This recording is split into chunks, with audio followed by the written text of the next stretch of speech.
keep you entertained. It's worth the drive because you get in and the team's all ready and waiting, they're itching to go, and it's a proper little family. GB News is the People's Channel. It's the audience that makes the programme sing. We're giving our viewers and our listeners a voice. I see the thousands of your letters, tweets, emails, you name it, coming in. Britain is broken. How on earth did we get into this mess? But more importantly, how do we get out of it? The establishment had their chance. Now we're here to represent you. It's time for something different. It's time for GB News. I'm very patriotic. I believe in Britain. Our best days lie ahead. Britain's watching. Britain's watching. Join us here on GB News. The People's Channel. Britain's news channel. I'm Simon Evans. Join me on GB News for Headliners at 11 p.m. What's the scoop? I'll be joined by two of the country's top comedians. That's right. As we take a look at tomorrow's newspapers tonight. We're going to get into trouble. If it's a big story, we'll be covering it. Spill some tea on him. There we go. But we'll also have some fun. I wouldn't stick up a bank. My father didn't love me. So anyway, Headliners every night from 11 on GB News, the People's Channel, Britain's news channel. Westminster is going around in ever-decreasing circles, followed by the media. Britain is broken. How on earth did we get into this mess? But more importantly, how do we get out of it?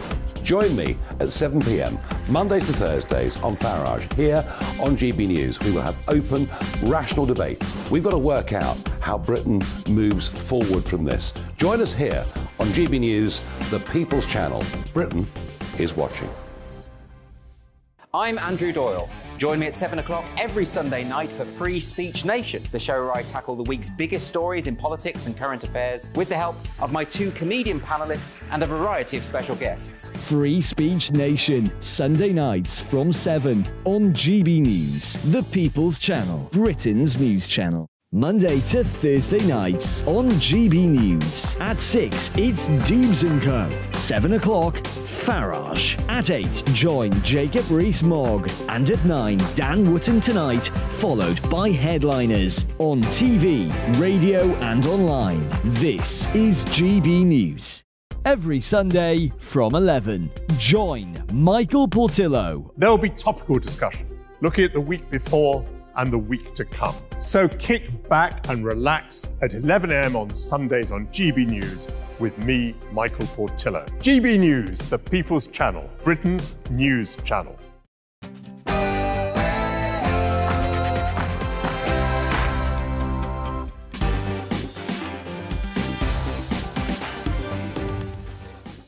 Good evening. It's 9 o'clock on television, on radio and online in the United Kingdom and across the world. This is Mark Dolan Tonight. So, in my big opinion, the government's silenced COVID critics. Is anyone surprised? Plus, as the excellent UK-Australia trade deal kicks in, Brexit Britain is proving the doubters wrong. So excited about this, my Mark Meets guest is the brave war hero Craig Harrison, famous for the longest sniper shot in the world, 2.5 kilometres. Talk about hitting the target. He tells his incredible story before the end of the hour. In my Take a 10, the Harry and Meghan brand is in free fall. If you've bought shares in this couple, I would advise you to sell, sell, sell.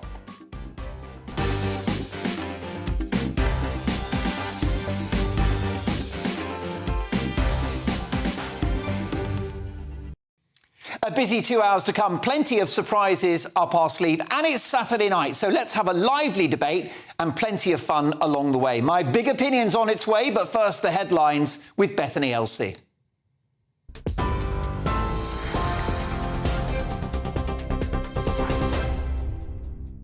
Mark, thank you. Here's your top stories from the GB newsroom this evening. The Prime Minister Rishi Sunak and other international leaders have expressed their condolences after India's worst rail disaster for decades. At least 288 people have been killed and around 850 injured in the accident in the eastern state of Odisha. 3 trains were involved. 2 passenger trains collided when one derailed and both then crashed into a goods train. India's Prime Minister Narendra Modi has vowed to punish anyone responsible. I am deeply pained. It's beyond sad and very disturbing. The government will leave no stone unturned and will provide the best treatment to the people who've been injured. The relatives who we've lost can't come back, but the government is with their families in this hour of grief. 31 people have been arrested in connection with plans to disrupt the Epsom Derby, including one protester who ran onto the track as the race began. Activists from the group Animal Rising had threatened to cancel the event, despite a High Court injunction banning them from doing so. The group said they wanted to protect the horses and were willing to put their bodies on the line. They accused police of heavy-handedness and abusing their powers. A man has been arrested at the FA Cup final at Wembley for wearing a shirt which had an offensive reference to the Hillsborough disaster. The back of the man's shirt featured the number 97 and the words "not enough." 97 Liverpool fans died in 1989 as a result of a crush at an FA Cup semi-final match against Nottingham Forest at Hillsborough Stadium in Sheffield. Metropolitan Police say he was arrested on suspicion of a public order offence. Well, in the FA Cup final, Manchester City beat their rivals, Manchester United, 2-1. Ilkay Gundogan scored after 12 seconds. That's the fastest goal in FA Cup final history. United's Bruno Fernandes equalised, scoring a penalty at 33 minutes, but Gundogan scored another to restore City's lead in the second half. And they're now on course to complete the treble, winning the Premier League, FA Cup and Champions League in the same season, which takes place next Saturday. Here's some fan reaction. 2 out of 3. We're going to do the treble. We're going to take it from them after a whole history of hurt. 100-odd years of them being all over us. But this is our year. This is our time. First goal, 13 seconds, 15 seconds. And I've just lost for words. A bit dejected, living in City's shadow the last 4 or 5 years. It's obviously not what we want, but probably what's expected, in all honesty. Yeah, bit of a reality check for United. You're up to date on TV, online, DAB+ radio and on TuneIn. This is GB News. Now it's back to Mark.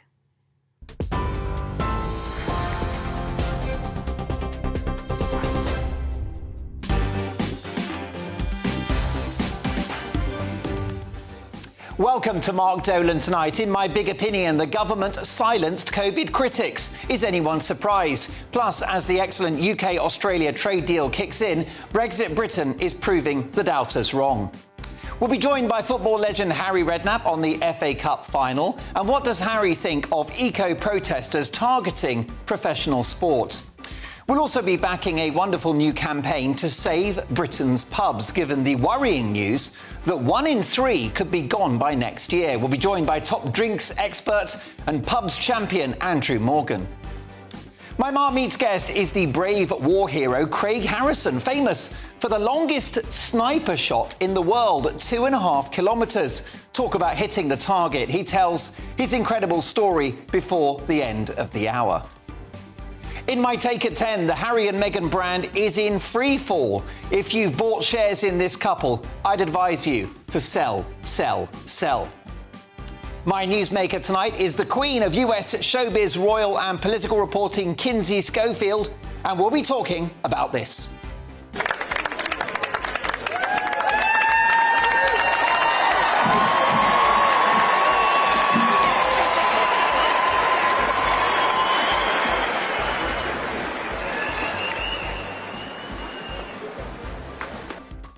Poor old Joe. Now, Mark Dolan Tonight is the home of the papers, with tomorrow's front pages live from 10:30, with reaction from 3 top pundits who haven't been told what to say and who don't follow the script. Tonight, the deputy leader of UKIP, Rebecca Jane, research fellow at the Bow Group and political commentator Benjamin Loughnane, and radio and TV icon David Hamilton.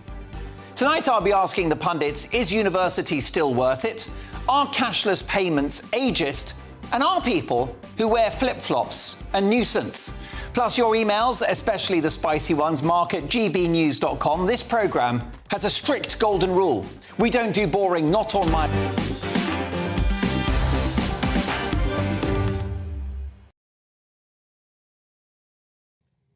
Now there's a surprise. In a special investigation, the Telegraph newspaper have revealed that a secretive government unit worked with social media companies in an attempt to curtail discussion of controversial lockdown policies during the pandemic. The paper reports the chillingly titled Counter Disinformation Unit was set up by ministers to tackle supposed domestic threats and was used to target those critical of lockdown and questioning the mass vaccination of children. Is anyone surprised by this? In other news, the Pope's a Catholic and bears like to do toilet in the woods. It's what we knew all along. Those who didn't support the narrative of masking, lockdowns and mass vaccination were demonised, bullied and silenced. But what's inconvenient for the unforgivable COVID censors at the highest levels of government, at the top of corporations and within the media is that the COVID sceptics were right and the COVID fanatics were wrong. Here we are with a completely destroyed economy, a broken, poorer society and a health system on the verge of collapse with a waiting list of 7 million people, all off the back of policies supposedly to support public health. With post-pandemic excess deaths recently hitting 2,000 a week, that doesn't sound very healthy to me. Now, last night, I was deeply inspired to speak to John Chappell, who is only 34, recently married, and whose incurable cancer is linked to the NHS becoming a COVID-only service. What should have been a simple treatment to remove a lump in his bowel was ignored. Cancelled appointments, missed diagnoses, you name it. Don't worry, he was told. Fobbed off time and time again. A victim of mindless COVID protocols and policies which prioritised the virus. John complied. Ironically, before he got ill, he mentioned to friends that he thought lockdowns would cost more lives than they saved, unaware that his wise words would have personal implications. Last night, I asked him how he's feeling at the moment.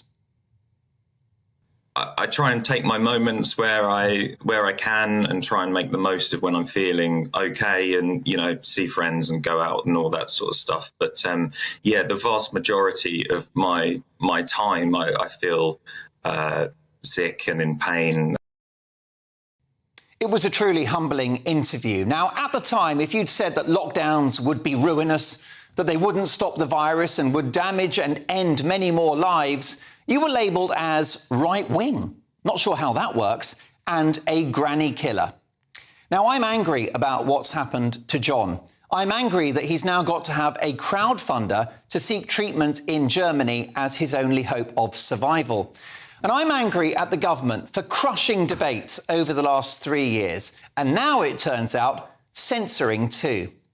If we'd had a plurality of voices and true freedom of speech, the government's ruinous COVID overreaction might have faced more scrutiny and might have tempered some of those, in my view, outrageously failed policies. With proper transparency and public debate, we might have gone the way of Sweden. No lockdowns, no mask mandates, no vaccine mandates. A Sweden who now boast among the lowest level of excess deaths in the whole of Europe, dating back to 2020. Yes, you heard me right. There is, however, one positive in this whole story. John Chappell, who you've just heard from, his crowdfunder has skyrocketed. Why?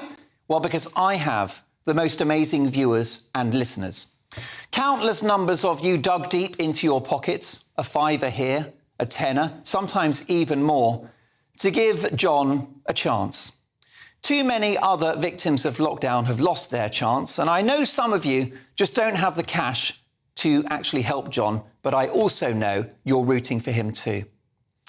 And by the way, don't get me started on that long and expensive COVID inquiry, which I fear will be a total stitch-up. Let me save that inquiry a lot of money and a lot of time. Any conclusion drawn from the last 3 years can be summed up in 2 words: never again. Oh no! The I newspaper report that a majority of Brits blame Brexit for our anemic economic growth, low productivity and inflation. That's right, it's all the fault of Brexit. Rubbish. It's an inconvenient truth that food price inflation, for example, which Remainers are most keenly focused on is actually higher in Germany. Did they have Brexit? Meanwhile, the United States is grappling with sky-high interest rates. Did they have Brexit too? I'm so confused. Well, the good news is that whilst a little sticky, UK inflation is coming down, as evidenced by the fabulous news that this week diesel has seen the biggest price drop in years, making it easier for hard-working Brits to fill up their car. And you can fill your boots with more good news. Whilst Germany are plunged into recession... Wait, did they have Brexit? Britain neatly avoids recession, and with low unemployment and the benefits of trade deals with the likes of Australia now kicking in, it's all to play for. Hilariously, in the light of our deal with Australia, which means cheaper food from down under for us Brits, Australian commentators have been mocking the United Kingdom, saying there's not much that we sell them. Take a listen to this. Free trade agreement with the UK. Some British products will become cheaper. Exciting news. I just wonder, what does Britain actually have to offer us? I mean, there's the beautiful MGs. If we can imagine the top-down Matty riding. Here we are. This is you riding to the Callide Power Station earlier this morning with the top down. Your hair blowing freely in the wind. Oh, hang on. The MG's owned by a Chinese company. Yeah, that's right. That's so true. What else do they have? There's black pudding, Cumberland sausages. That's about it. Black pudding? I'll give him a black eye. Well, fair play to my former colleague, ex-GBNews presenter Andrew Neil, who offered this rather neat takedown on Twitter in response. He tweeted to Know Nothing breakfast TV presenters in Australia, "Let me do the homework they should have done for themselves. We exported almost £1 billion a year to Australia, and that is set to double in a decade, including state-of-the-art nuclear-powered submarines. Current exports from the UK include £500 million for pharma, $400 million for cars, $340 million for manufacturing, $250 million for drinks, $2 billion for business services, $2.5 billion for financial services, and $1 billion in telecoms and digital." He goes on to say, "We sell twice as much to Oz as they sell to us." Fantastic job, Andrew. Listen, I'm not going to lie. I think I miss Andrew. I really do. Should we have him back? I was raised a Roman Catholic. Forgiveness is in my DNA. So whether it's bitter Remainers willing the UK to fail, or gloomy economic experts at the IMF predicting recessions that never come, the Britain bashers are being proved wrong time and time again. The best is yet to come for this country, and not despite Brexit, but because of it.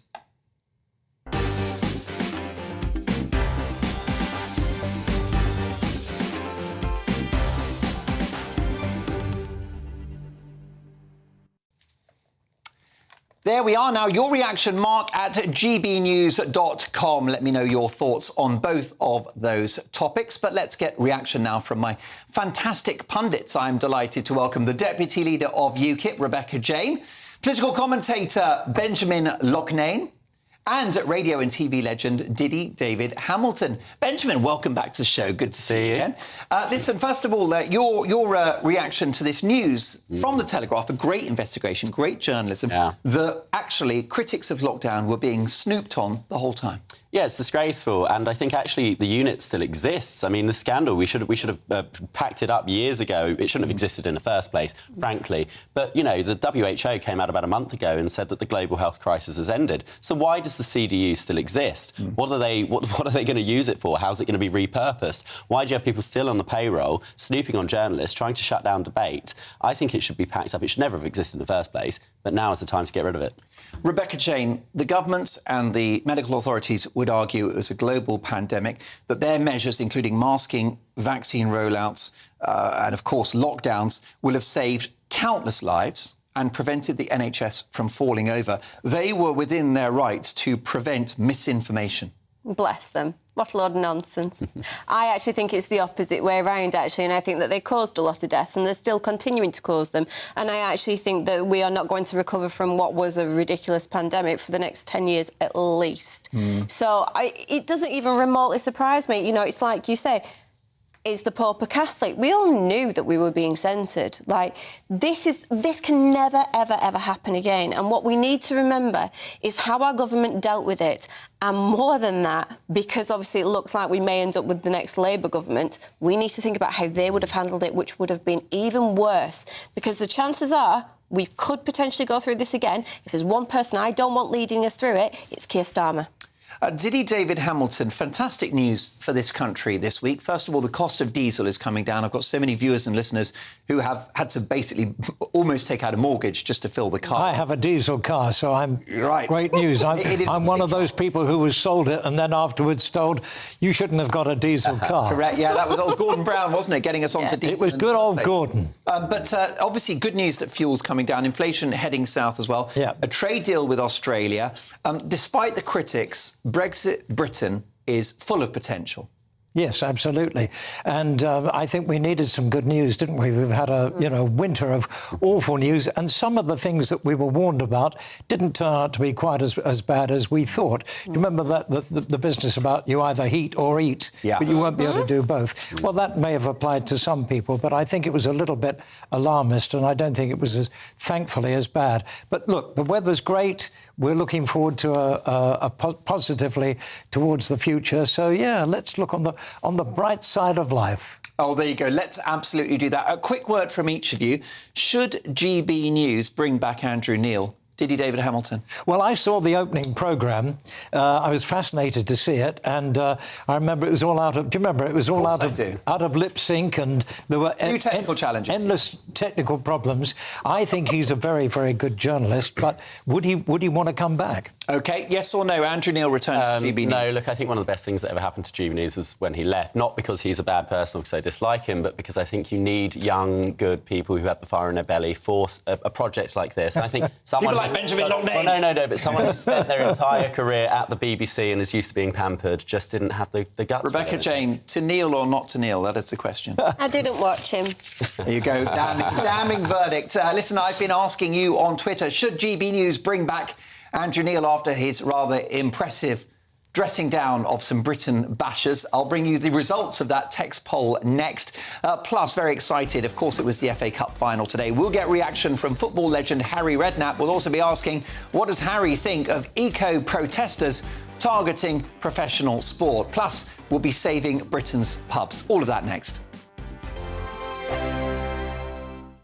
First and foremost, I am a GB News fan, and I was before I was working here. Just love the fact that we're asking the questions that a lot of establishment media won't ask. With a bit of a twist, we not only want to inform you, but we want to keep you entertained. It's worth the drive because you get in and the team's all ready and waiting, they're itching to go, and it's a proper little family. GB News is the people's channel. It's the audience that makes the programme sing. We're giving our viewers and our listeners a voice. I see the thousands of your letters, tweets, emails, you name it, coming in. Britain is broken.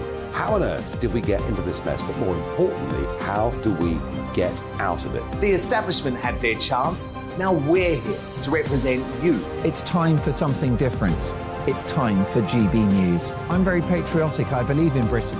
Our best days lie ahead. Britain's watching. Britain's watching. Join us here on GB News. The people's channel. Britain's news channel. I'm Simon Evans. Join me on GB News for Headliners at 11 p.m. What's the scoop? I'll be joined by two of the country's top comedians. That's right. As we take a look at tomorrow's newspapers tonight. We're going to get into trouble. If it's a big story, we'll be covering it. Spill some tea on him. There we go. But we'll also have some fun. I wouldn't stick up a bank. My father didn't love me. So anyway. Headliners every night from 11 on GB News, the people's channel, Britain's news channel. Westminster is going around in ever-decreasing circles, followed by the media. Britain is broken. How on earth did we get into this mess? But more importantly, how do we get out of it? Join me at 7 p.m, Mondays to Thursdays on Farage, here on GB News. We will have open, rational debate. We've got to work out how Britain moves forward from this. Join us here on GB News, the people's channel. Britain is watching.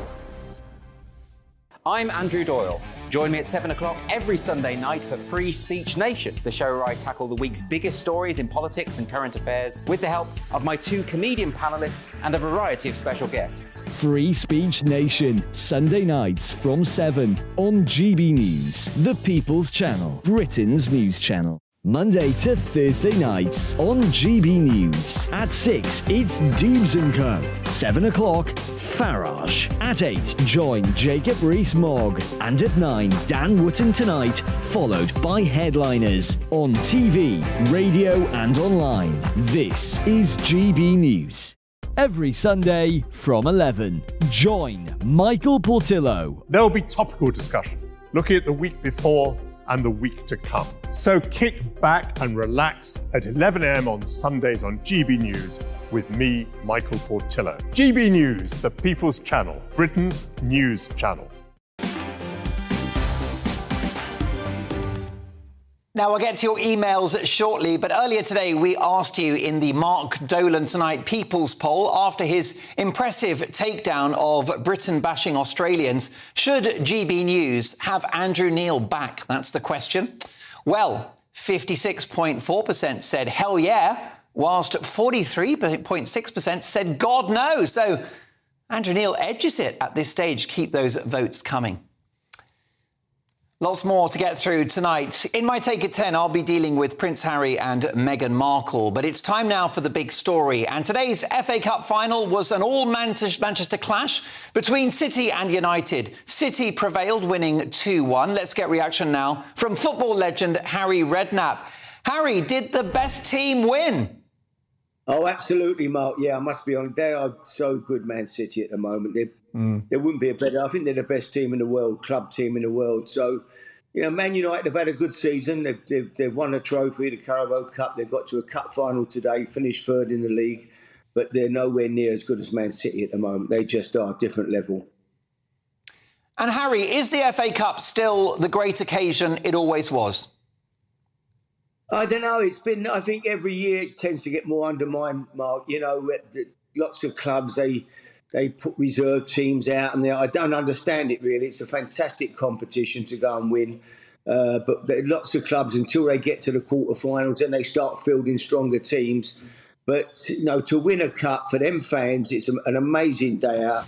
I still think it's the greatest cup competition, domestic competition we could wish to have. So I think we should take it even, more. The club should take it more seriously than what they do. And Harry, can Man City win the treble this season? They've got the title, they've got the FA Cup. Can they do the Champions League, a trophy which has so far evaded them and evaded their manager, their gaffer, Pep Guardiola, at least in England?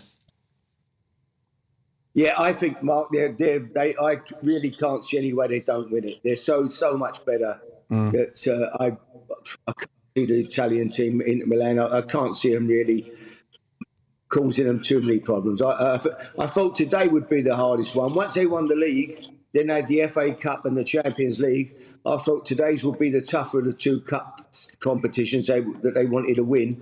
But they've done the FA Cup now. I really can't see them not doing the treble. I think it's they've almost got it in the bag. I'll be very shocked if they didn't win it. Well, there you go. Of course, as they are a British team, we're all going to be cheering them on, Harry, and I know you'll be doing the same. I know you like the horses as well, and this afternoon, Harry, saw the 244th annual Epsom Derby.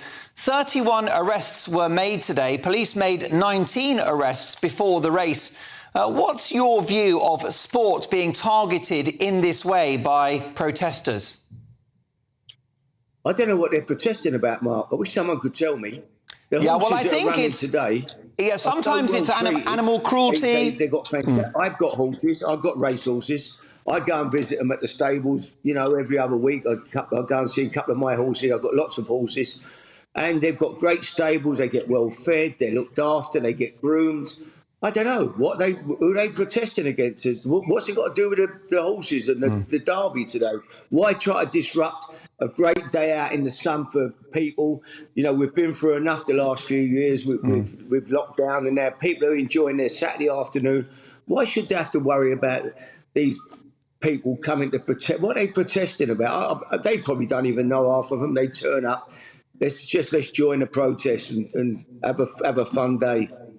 Well, yes, I mean, Harry, why do they target sport, do you think? We saw Just Stop Oil at the rugby last weekend. I don't know. What's it got to do with the rugby? I mean, what's it got? I don't know. What's it got to do with... They should let some of the rugby players tackle them. I don't know what it's got to do with the sports they're picking on. They jumped on a snooker table the other week and disrupted the snooker. What has playing snooker got to do with anything? I mean, I really, it's beyond me. I just think it's... let's go and make a protest against saying cause havoc. We've got nothing better to do, really. And Harry, what about that Premier League? Is it still the most compelling competition in the world? Oh yeah, it's still the best league, Mark, without a doubt. Our league, the Italian league back in the day, was incredible. That's really nowhere near the same standard now. Our league, with the top of our division, we've got 6 or 7 fantastic teams, I think, in the Premier League now. It's been an exciting season. We've had teams that have come on. Brentford have been amazing this year. Fulham have done amazing. I know, David, you've got David Hamilton there. He's a big Fulham man. Yeah. They've had a great season, been incredible. So it's been a great season, and the best team looked like Arsenal might do it. But at the end of the day, the best team has come out on top. Man City at the moment, probably, as I say, the best club team in the world. And Harry, last but not least, a club that you managed with such enormous success, Tottenham. You took them to the Champions League, to the very, very late stages of that competition. You basically, took Spurs to the top. Do you feel they've lost their way? Yeah, I do at the moment. I mean, we're waiting for an appointment of a manager. They've gone through so many managers in the last couple of years. Hopefully they're going to get the right man. It seems like they're going to go and get the guy from Celtic. Which I like him, what I've seen of him. He comes over as though he's a steady, safe pair of hands. I think given time, he could be... The Celtic fans love him. They're going to be very sorry to lose him if he does go. They've won the cup today. But I've got a feeling that he could end up at Tottenham. And if he does, I think he'll be a good signing. Harry, all the best to yourself, Sandra, and the family. We'll catch up soon. See you guys. Nice one. There you go. Football legend Harry Redknapp. I was very torn. I tell you, that Manchester derby, United City. I'm a Spurs fan, so I didn't really... I was neutral, basically. We've got so many viewers and listeners in the Northwest. What I think is that it's great that both of those football giants represented English football so brilliantly today, and no silly protests to spoil the fun. Lots more to come. Coming up with the Pundit. Is university still worth it? Are cashless payments ageist? And are people who wear flip-flops a nuisance? What do you think of flip-flops? I can't stand them, and they fill me with rage. We'll discuss all of that next. It's all about family, being in people's living rooms, all the interaction and getting to know who our viewers and listeners are. When I was young, my dad used to say, Nana, stop arguing. I wanted an outlet that would enable me to give my opinion. People are going through a really hard time right now, and I know that you don't feel like you're being listened to by the establishment. I came to GB News because it's the People's Channel, and I want the audience to have their say on the events of the day. We're dynamic. We do something different. Democracy shows that the wisdom of the nation is in its people. I get to travel to find out what the story is from a personal perspective. The British people aren't fools. We know when we're not being told the full story. We've got to work out how Britain moves forward from this. It's the best country in the world. The establishment had their chance. Now we're here to represent your views. Britain's watching. Britain's watching. Britain's watching. We're proud to be GB News. The People's Channel. Britain's news channel. Join me, Patrick Christie's, Monday to Friday, 3 till 6. We tackle the day's news agenda like you've never seen before. It's high tempo, high octane, the most controversial topics, and the best guests. You will not be able to take your eyes and ears off it. I'm not afraid to ask the questions that you really want answered. 3 till 6 p.m, Monday to Friday on GB News, the People's Channel, Britain's news channel.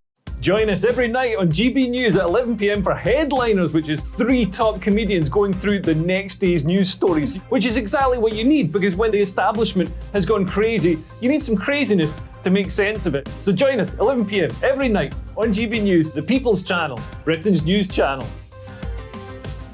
Join me, Camilla Tominey, on Sunday mornings from 9:30, taking the politicians her task and breaking out of SW1 to see how their decisions are affecting you across the UK. Bursting the Westminster bubble every Sunday morning, only on GB News, the People's Channel. Britain's watching. I'm Jacob Rees-Mogg, the Member of Parliament for North East Somerset and a former government minister. For years, I have walked the corridors of power in both Westminster and the City of London. We need to have the arguments, the discussions on how we make it better. Crop failures, famine, war, suffering on a scale completely unimaginable. We are putting the cart before the horse. As Charles I said at the scaffold, he was the true defender of liberty. Yeah, I've completely derailed the conversation. Join me Monday to Thursday at 8 p.m. on GB News, Britain's news channel. So Jubes and Co, we tackle the issues of the day with real, robust debate, both sides of the fence, battling it out with me in the middle with my forthright opinions and views. And often really interesting things happen because you start with a position and then by the end of the debate you find actually, well, I might not have thought about that one. What we need in this country is 2 new political parties. You should maybe think about doing a 2024 calendar. I'm Michelle Dewberry and I'm keeping you company right through until 7 o'clock this evening. GB News, the People's Channel, Britain's watching.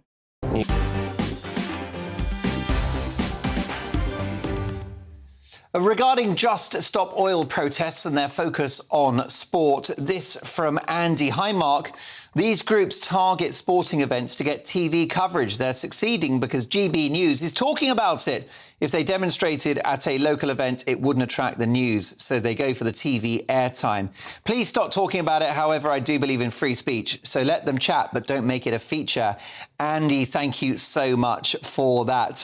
What about Andrew Neil? Should Andrew Neil return to GB News after his rather impressive takedown of a Britain-bashing Australian? Well, this from John. Hi, Mark. I was always a supporter of Andrew Neil, as he was excellent as an interviewer. He scared the hell out of politicians. However, when he jumped ship from GB News, when it was in the early days of its launch and had a few technical problems, I think he acted disgracefully. So there you go. Look, thank you for that, John. Keep those emails coming. Mark at gbnews.com. Reacting to the big stories of the day, we've got Deputy Leader of UKIP, Rebecca Jane, Research Fellow at the Bow Group and political commentator Benjamin Loughnane, and radio and TV legend Diddy David Hamilton. Now, with a piece in the Telegraph today arguing that masses of student debt, 2 years of lockdown and academics going on strike mean that British higher education is now a worthless debt trap. So it begs the question, is going to university still worth it? David. Well, I have a granddaughter who's at Newcastle University.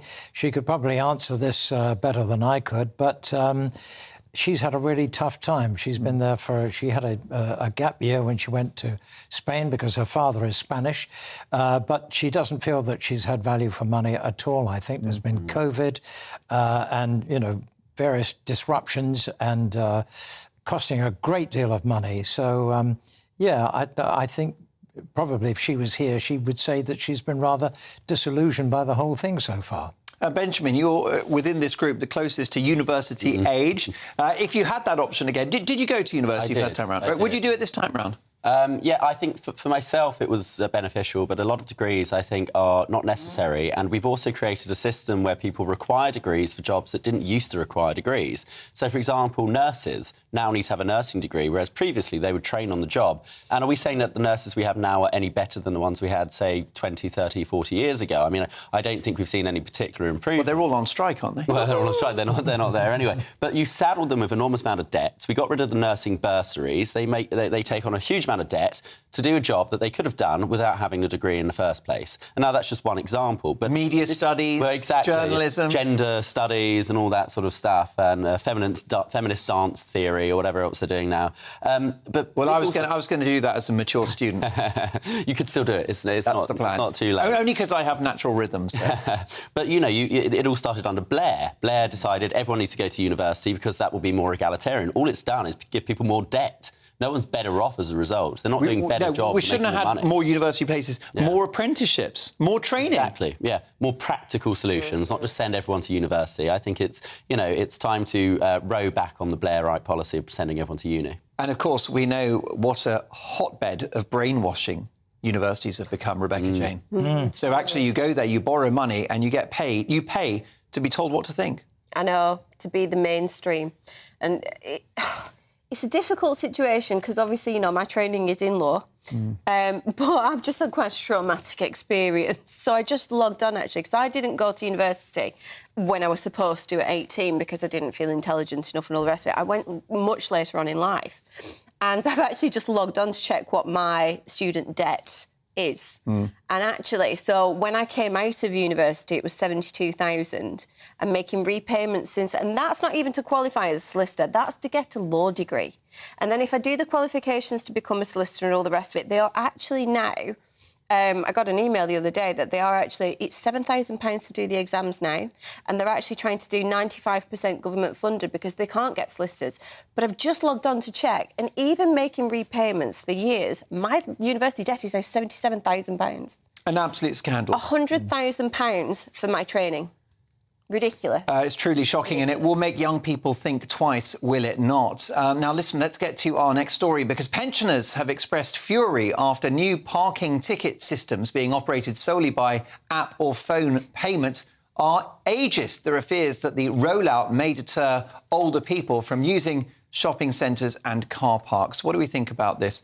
Rebecca Jane, what do you think of cashless? I don't like it. I don't like people being able to control how I spend my money. I don't like people being able to see every single penny that I spend. And more than that, you know, I've got parents who are 75, bless them, bonjour parents, but they can't barely use a mobile phone. My mother broke down the other day and she couldn't even work a mobile phone. So she can't actually make a payment through that kind of system whatsoever. I think that the government needs to invest in actually getting certain generations a little bit more up to tech speed if possible. Yeah. But cashless is not the way to go. David, what do you think about this? Do you think that this is fairly close to home for me, isn't it, really? I didn't want to ask. The only pensioner here, I've been a pensioner now for quite a long time. I'm confused by a lot of the apps and things like that. Like most people of my age, banks are closing everywhere. It's almost impossible to get cash. And what they're aiming for is a cashless society.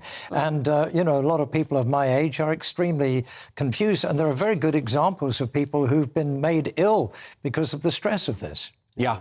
I mean, I think it's worrying, isn't it? I just don't think we necessarily need it. There's always got to be the cash option, Benjamin. I agree completely. And you go to so many bars or places, restaurants now, and they say, you know, cashless, you have to pay by card. I think it's ridiculous because it's being driven entirely by an ideological movement. People who want to move towards things like CBDCs and programmable currencies in order to have more centralised control over how you spend your money and what you do with it. But they're completely forgetting the fact that actually cash is a very important part of our economy. You have people like tradesmen, you know, people who work in, you know, small businesses or they own their business rely a lot on cash. It's an important part of the business. But also, as we've mentioned, older people who are used to using cash, they know what to do with it, and they don't have the same tech savvy necessarily to do things on apps and through, you know, QR codes for menus and all of this stuff. And it all started really during lockdown. This whole push for it began a few years ago. And I think, frankly, there's no excuse for it. We need to have cash as an option. I think what they're doing is that they're trying to stop all these people having cash, you know, like gardeners and people like that. And they want to know where all the money is going, don't they? They want to control us. Control. Yeah, and of course, the real worry is the ability to stop us having access to our money, which is not, is it, Rebecca Jane, a conspiracy theory, given the fact that Canada, which is supposed to be a free Western country, froze the bank accounts of the truckers who protested against vaccine mandates during the pandemic. Absolutely inhumane. How on earth is that ever acceptable? I don't know how we got away with it. And if that ever happens in our country, we're over. It's finished. By the way, if you go to a bank now and you ask for quite a large amount of money, they'll ask you what you want to do with it. How dare they? It's your money, it's not theirs. I know. Well, I always just say drugs and hookers. that normally silences them. I do jest. Now, with summer right within our sights, the Highway Agency is advising drivers not to wear flip-flops whilst driving due to potential road safety risks. Can you believe there are people who drive in flip-flops? But it begs a wider question. Are flip-flops a nuisance? Are the people who wear them very irritating? Should they be banned altogether? Rebecca Jane, do you own flip-flops? Not like proper flip-flops. I think they're terrible because people can't walk properly in them. Yeah, no, I mean... they're a hazard. Listen, they're not cute. They do make you trip up. And I think that if you're dealing with somebody who wants to wear flip-flops as they are driving, they probably shouldn't be driving, because that's not very common sense, really. No, it makes no sense at all. But I worry, Benjamin, that this is the increasing casualisation of our society. Unfortunately, young folk like you are not normally so well-dressed. They have these other dreadful things called sliders. Which used to be the domain of like a health spa, but they wear them in the street now. It's like a slip-on sandal. I personally don't wear any sandals of any kind, flip-flops or sliders. No, it's not the look. Well, you'd be accused of being a Lib Dem, and I know you'd be very upset by that. You're the one with the yellow shirt. Well, it's a good point. But I mean, honestly, I think I consider flip-flops to be a menace. I travel as an important filming assignment with a colleague, a very good director, and she turned up at Heathrow Airport in flip-flops, and she was just going into the security area, and somebody sort of brushed against her foot with a trolley. Anyway, that was it. She was off to hospital. The trip didn't happen because your feet are not protected. They're very exposed in a pair of flip-flops. Yeah, they're not real shoes, are they? They're sort of like someone started making a shoe and got bored halfway through. Also, I don't know about you. I don't want to see that much foot. No, I agree. No. I've actually known people who drive barefoot. How would that go? My mother does that. Was that okay to drive barefoot? Or Who not? are these Neanderthals that you know? To drive barefoot. Well, I think a lot of women do it because they wear high heels. And so when they get in the car, it's safer to take the heels off. Oh, is that it? To drive, you know. Is that your story, Rebecca Jane? No, I drive very well in heels. Oh, I'm pleased to hear it. There you go. Well, look, folks, do take note of what the Highway Agency are saying. It's important to be safe this summer. Listen, lots more to come. Very excited about my Mark Meets guest. He's next up. The brave war hero, Craig Harrison, famous for the longest sniper shot in the world, 2.5 kilometres. Talk about hitting the target. He tells his incredible story next. He'll talk about post-traumatic stress disorder. He's been to hell and back, but oh boy, is this guy a hero. And don't forget, at 10 o'clock, just 15 minutes from now, I'll be dealing with Prince Harry, whose stock is plummeting. See you in 2.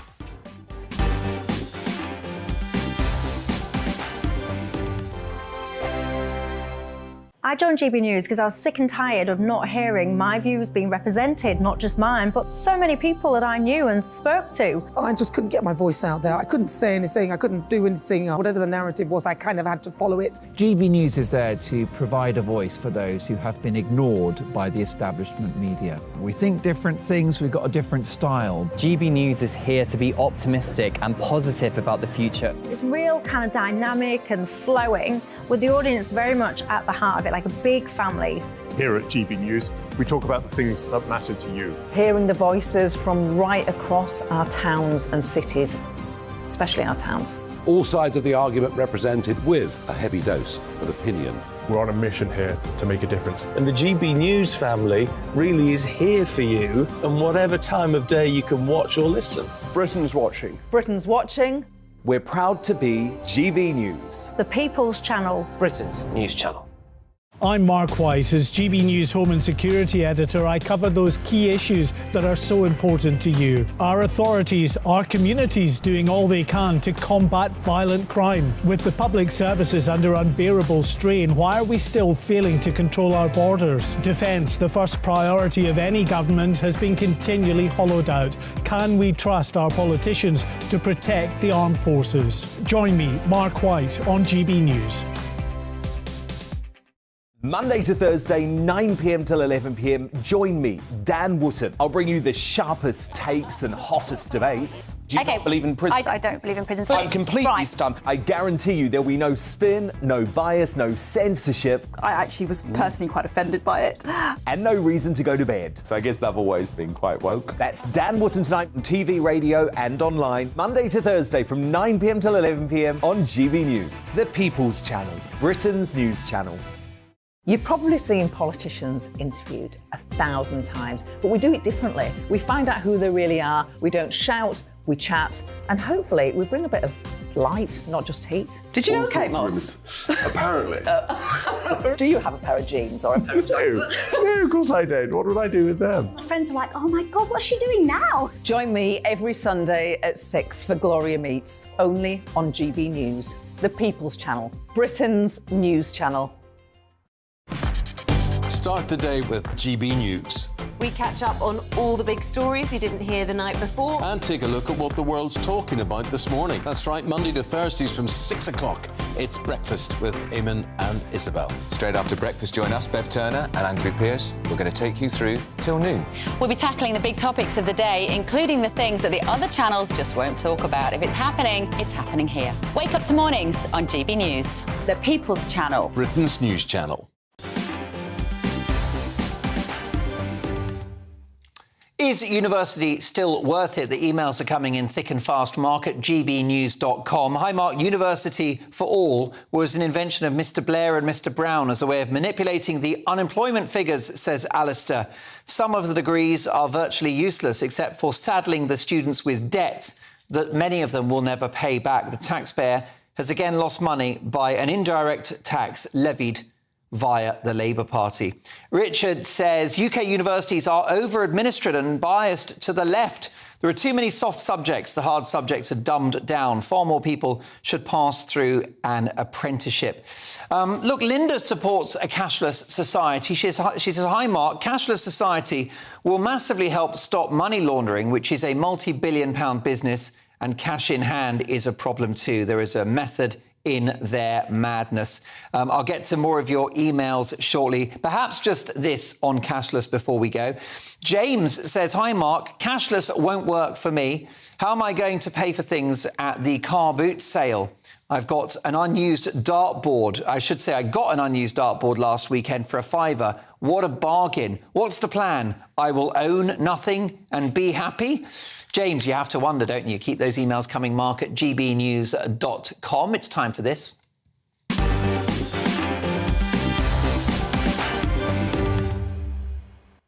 A £5 for an unused dartboard. Lucky you. It's time now for Mark Meets, and tonight, Craig Harrison, a former corporal of horse in the Blues and Royals, a cavalry regiment of the British Army, who from 2009 to 2017 held the record for the longest confirmed sniper kill in combat at a range of 2.5 kilometres. Craig is most famous for his military service in Afghanistan as a sniper, but he also served in the British Army in Iraq and the Balkans, and is the author of the best-selling autobiography, The Longest Kill. Craig, welcome to Mark Dolan tonight. Have you always been a good shot? Not really. I think just training, more training. That's the answer, and you become a good shot. Yeah, well, that's it. The proof is in the pudding.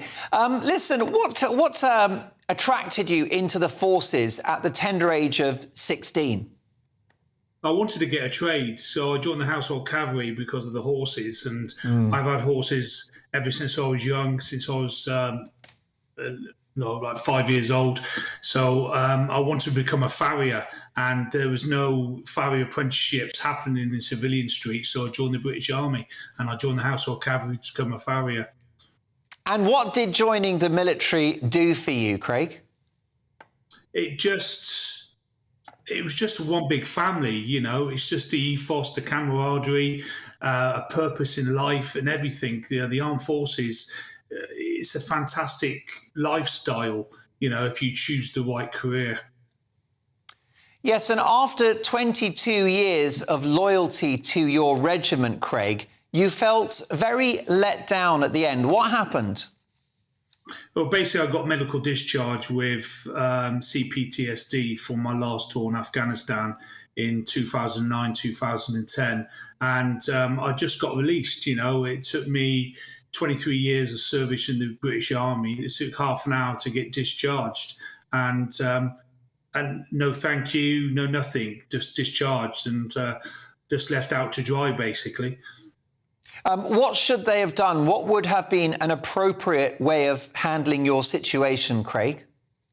I think any serviceman leaving the army after they've done their full colour service for 20 years or get discharged with PTSD or mental health issues should be monitored for 2 years after they leave the armed forces. And in that way, the suicide rate will go down massively because they're constantly getting monitored, not just rely on these charities, because the charities just give you 6 sessions of mental health.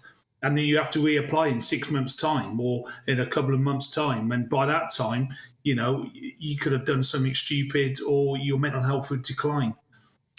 You developed a form of post-traumatic stress disorder, Craig. Can you tell me about the symptoms? What did you go through?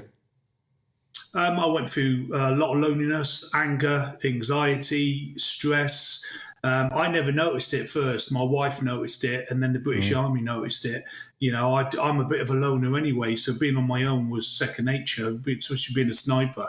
But the anger, frustration, everything, and then being diagnosed with PTSD after they gave me tests. It was a kind of shock to myself, really. And then to get discharged out of the British Army was even more of a shocker. Yes, almost like being fired, I suppose, which is deeply wrong and very hard to justify. How are you feeling these days? I'm on the mend. So I have my good days, I have my bad days, and my wife helps me, Tanya, she helps me fantastic. Also, I have a therapist that I pay for that I see every Thursday. His name's Ross Hall. Absolutely fantastic guy, and I've been seeing him for 4 years now. And the guy is like a guardian angel to me, And if it wasn't for my wife and it wasn't for him, I doubt if I'd be here now. And thank God you are. If it's not a silly question, can you explain what exactly a sniper does? A sniper, like you get a sharpshooter which can shoot, and then you get a sniper which is the camouflage concealment and being sneaky. I call it, that's what I call it, being sneaky. So you basically hide with a massive gun? No, say again, sorry. You basically hide with a massive gun? Yeah, basically, yeah. And people think a sniper is out to kill somebody. It's not. The first line of a sniper is to gather lifetime information of the battlefield. So you're there to observe, and taking the shot is a second opportunity you can get. You will take the shot, but it's not your first objective of the mission. It's to observe. And it's solitary work. How long can you be on your own for in a fixed position? You work in a pair. So in a pair, you're on the ground for 48 hours to 72 hours sustainable, and then you get resupplied, and you'll go out again and do it all again. So that means you don't sleep for 2 days or 3? Yeah, basically. You'll cat nap. You'll take it in turns to cat nap for 10 minutes, 20 minutes, but you're not far away from your weapon system and on the target. And you've earned this record of the longest sniper hit in history. So you basically shot someone that was 2.5 kilometres away. Yeah, I shot 2 people from that distance. And if I didn't have done it, I knew it was at my range. But if I'd never have attempted to take that shot, my men half of them would have been killed, without a doubt, because they were under serious attack. And tell me about the sensation you felt when you knew you'd hit the target. No sensation. I didn't go out to break the world record. I just went out to get my men out of the shit, basically, and to get them back, to finish the tour safely. And that's all I wanted. Congratulations on your many years of extraordinary service, your great skill, your courage, Craig. Whilst serving abroad, how often have you feared for your life? Several times. There's been many times where I just thought, this is it, I'm going to get overrun. Because as a sniper, you should take 1 to 3 shots and then move position. But in Afghanistan and Iraq, you're quite restricted in where you can move. So sometimes you're there for a long period of times and they end up tracking you down, and you have to get that position pretty damn quick. And I've been in situations where, I've thought, this is it. My wife's going to get a phone call. But luckily, I got out myself at them situations and I got home safely. Yeah, now the book is out. It's called The Longest Kill. What's next for you, Craig? What would you like to do? I've got a survival school. It's called the Maverick Survival School. And I help veterans and first-line responders, as well as civilians with PTSD and mental health issues. And they come down and experience the school. We just do bushcraft, and then the woods give them that escapism. and a bit of freedom, and they leave there with a different attitude. And if I can help one person out of 100, my job's done. And that'll be themavericksurvivalschool.co.uk, is that right? That's correct, yeah. Craig, a privilege to have you on the show. Thank you so much for joining us, and we wish you well in your continued recovery as well as your many projects. My thanks there to the remarkable Craig Harrison, a true British hero. Thanks, Craig. Brilliant stuff. Very much looking forward to my Take at 10, in which I'll be dealing with Prince Harry. Maria, how long have we got?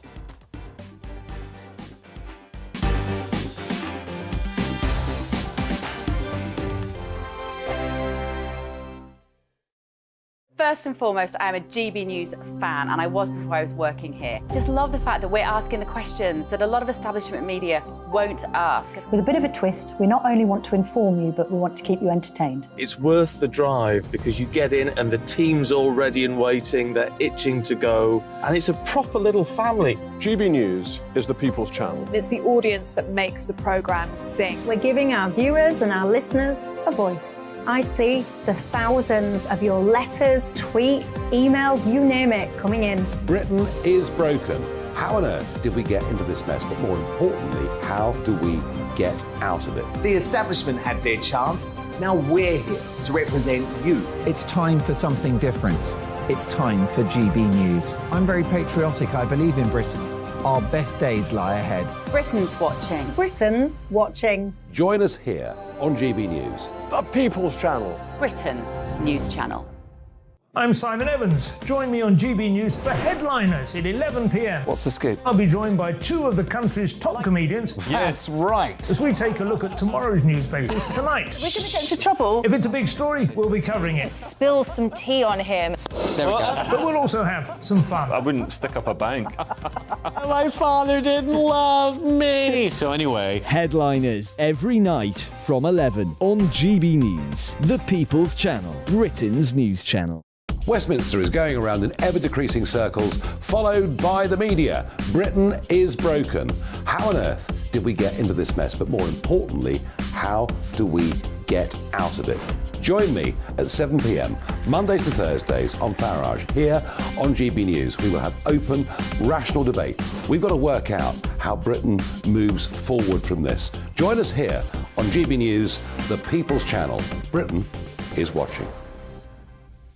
I'm Andrew Doyle. Join me at 7 o'clock every Sunday night for Free Speech Nation, the show where I tackle the week's biggest stories in politics and current affairs with the help of my two comedian panellists and a variety of special guests. Free Speech Nation, Sunday nights from 7 on GB News, the People's Channel, Britain's news channel. Monday to Thursday nights on GB News. At 6, it's Dubes & Co. 7 o'clock, Farage. At 8, join Jacob Rees-Mogg. And at 9, Dan Wootton Tonight, followed by Headliners on TV, radio and online. This is GB News. Every Sunday from 11, join Michael Portillo. There'll be topical discussion, looking at the week before and the week to come. So kick back and relax at 11 a.m. on Sundays on GB News with me, Michael Portillo. GB News, the People's Channel, Britain's news channel.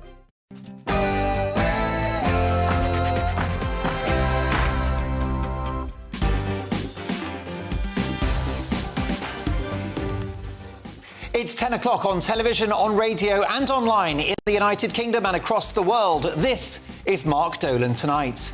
In my Take at 10, the Harry and Meghan brand is in free fall. If you've bought shares in this couple, I'd advise you to sell, sell, sell. My newsmaker tonight is the Queen of US showbiz royal and political reporting, Kinsey Schofield, talking about this awkward moment for poor old Joe Biden. And Mark Dolan Tonight is the home of the papers, with tomorrow's front pages from exactly 10:30 sharp.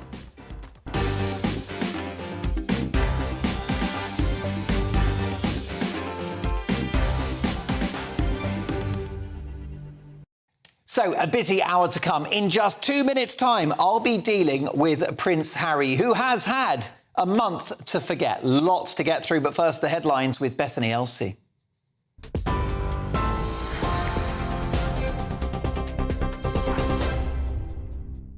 Mark, thank you. Here's your top stories from the GB newsroom. The Prime Minister Rishi Sunak and other international leaders have expressed their condolences after India's worst rail disaster for decades. At least 288 people have been killed and around 850 injured in the accident in the eastern state of Odisha.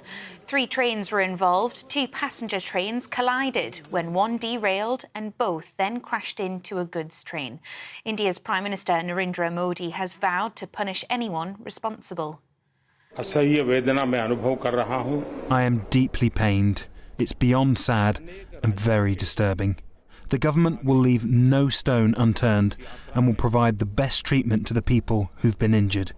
The relatives who we've lost can't come back, but the government is with their families in this hour of grief.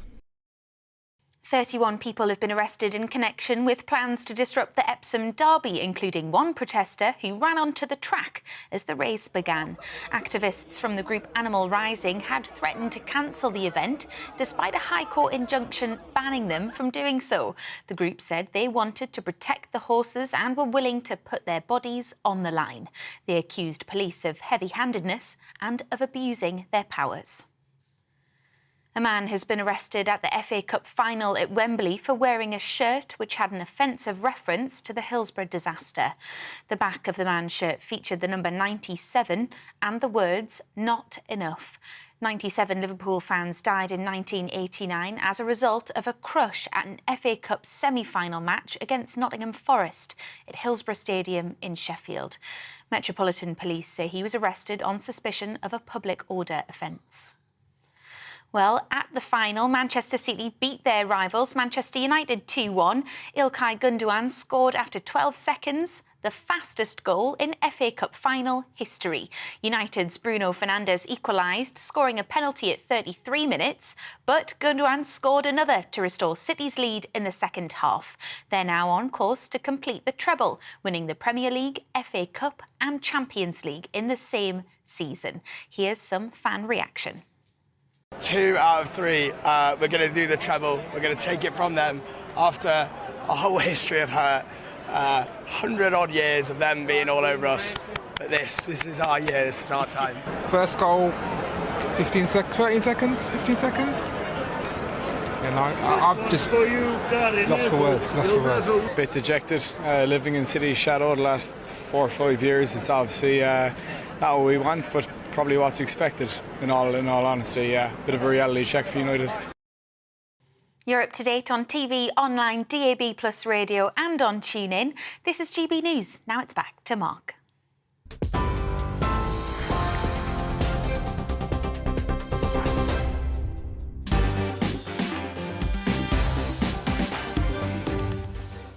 Welcome to Mark Dolan Tonight. My newsmaker this evening is the Queen of US showbiz, royal and political reporting, Kinsey Schofield. We'll be talking about this.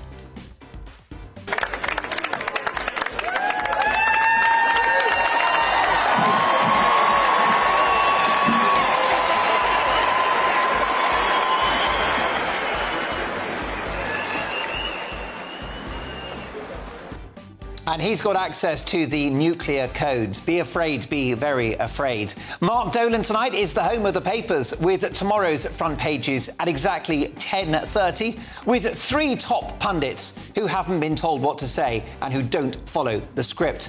Plus tonight's headline heroes and back page zeros. A busy hour to come. We'll start with my take at 10.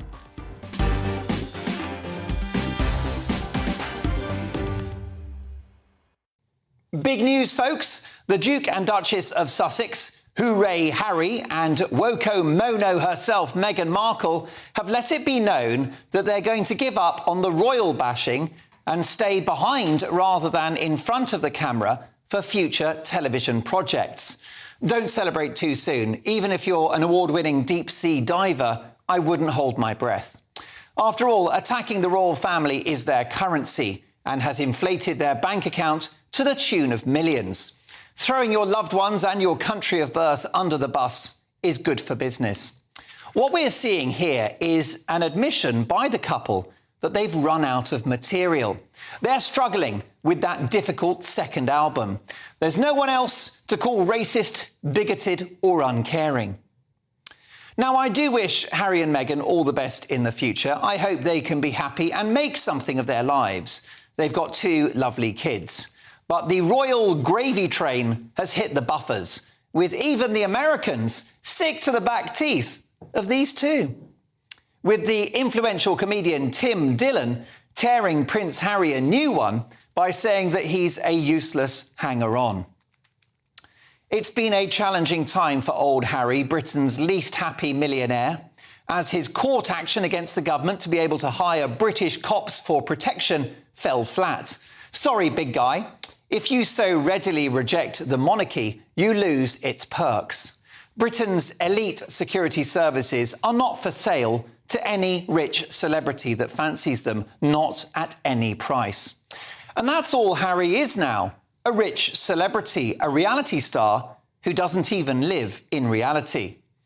That royal title of Duke rings hollow and looks to be offering him diminished commercial returns in America and here in the UK. Meanwhile, his continued war on Fleet Street and our magnificent free press continues with action against the Mirror Group to accompany his pursuit of the Daily Mail. Now, if these papers have broken the law, then they must be held to account. But I don't want to see our brilliant journalists and world-class publications like the Mail or the Mirror curtailed in any way in holding self-absorbed numpties like Harry and Meghan fully to account. There was the catastrophic car crash that never was. The only car crash these 2 know about is their relationship. And have you noticed that the book deals, the podcasts, the TV series, and all the millions rolling into their bank haven't made this couple in the least bit happy? Woko Mono keeps on moaning, and Hooray Harry looks like a hostage of ISIS, holed up in his gold-plated luxury Californian mansion. There was Prince Harry's blink-and-you'll-miss-it appearance at the coronation, which, in my view, was an insult to his father and the British people. Why couldn't he stick around for a pint and a couple of sandwiches after the ceremony? And this couple now have a new problem. Prince Harry finally pays the price for his tell-all biography, Spare, which I've got to say is a brilliant book. Nothing keeps my bedroom door lodged open quite so reliably.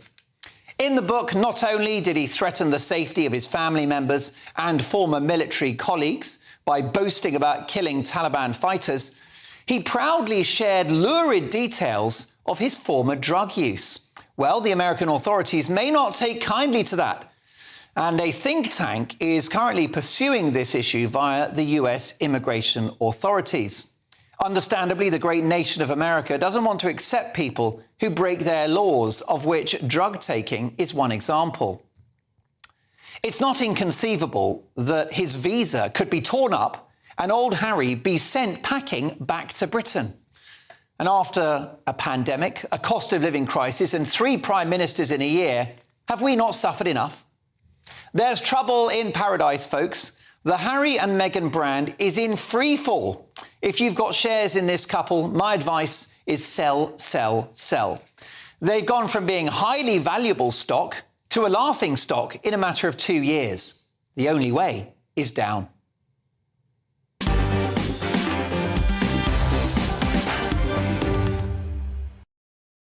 Your reaction to a week to forget for Prince Harry, Mark at GBNews.com. Has the halo slipped for this royal couple? I'll get to your thoughts shortly. Reacting to my take at 10, my top pundits tonight. The Deputy Leader of UKIP, Rebecca Jane. Research Fellow at the Bow Group, political commentator Benjamin Loughnane. And radio and TV legend Diddy David Hamilton. Rebecca Jane, your reaction to what has been a tough time for these 2? I couldn't care less. It's clearly, you know, we're going to stay behind the cameras. That's because you failed. That's because we don't care about what you have to say. In fact, all you keep on getting is more hate. So it's not out of choice. You're doing it because you have to. So off you pop back to your mansion, stay there and leave us all alone. Do you think that actually now their currency in America is beginning to diminish, Rebecca Jane? I hope so. It quite disturbs me, to be honest. I keep on seeing quite a lot of support for them over in America. I don't understand why they actually like them. So I hope that they start to see what we see, because we know the truth, and we're not going to be fooled by their nonsensical act. Benjamin Loughnane, do you have sympathy for this couple? Am I being a little hard on them?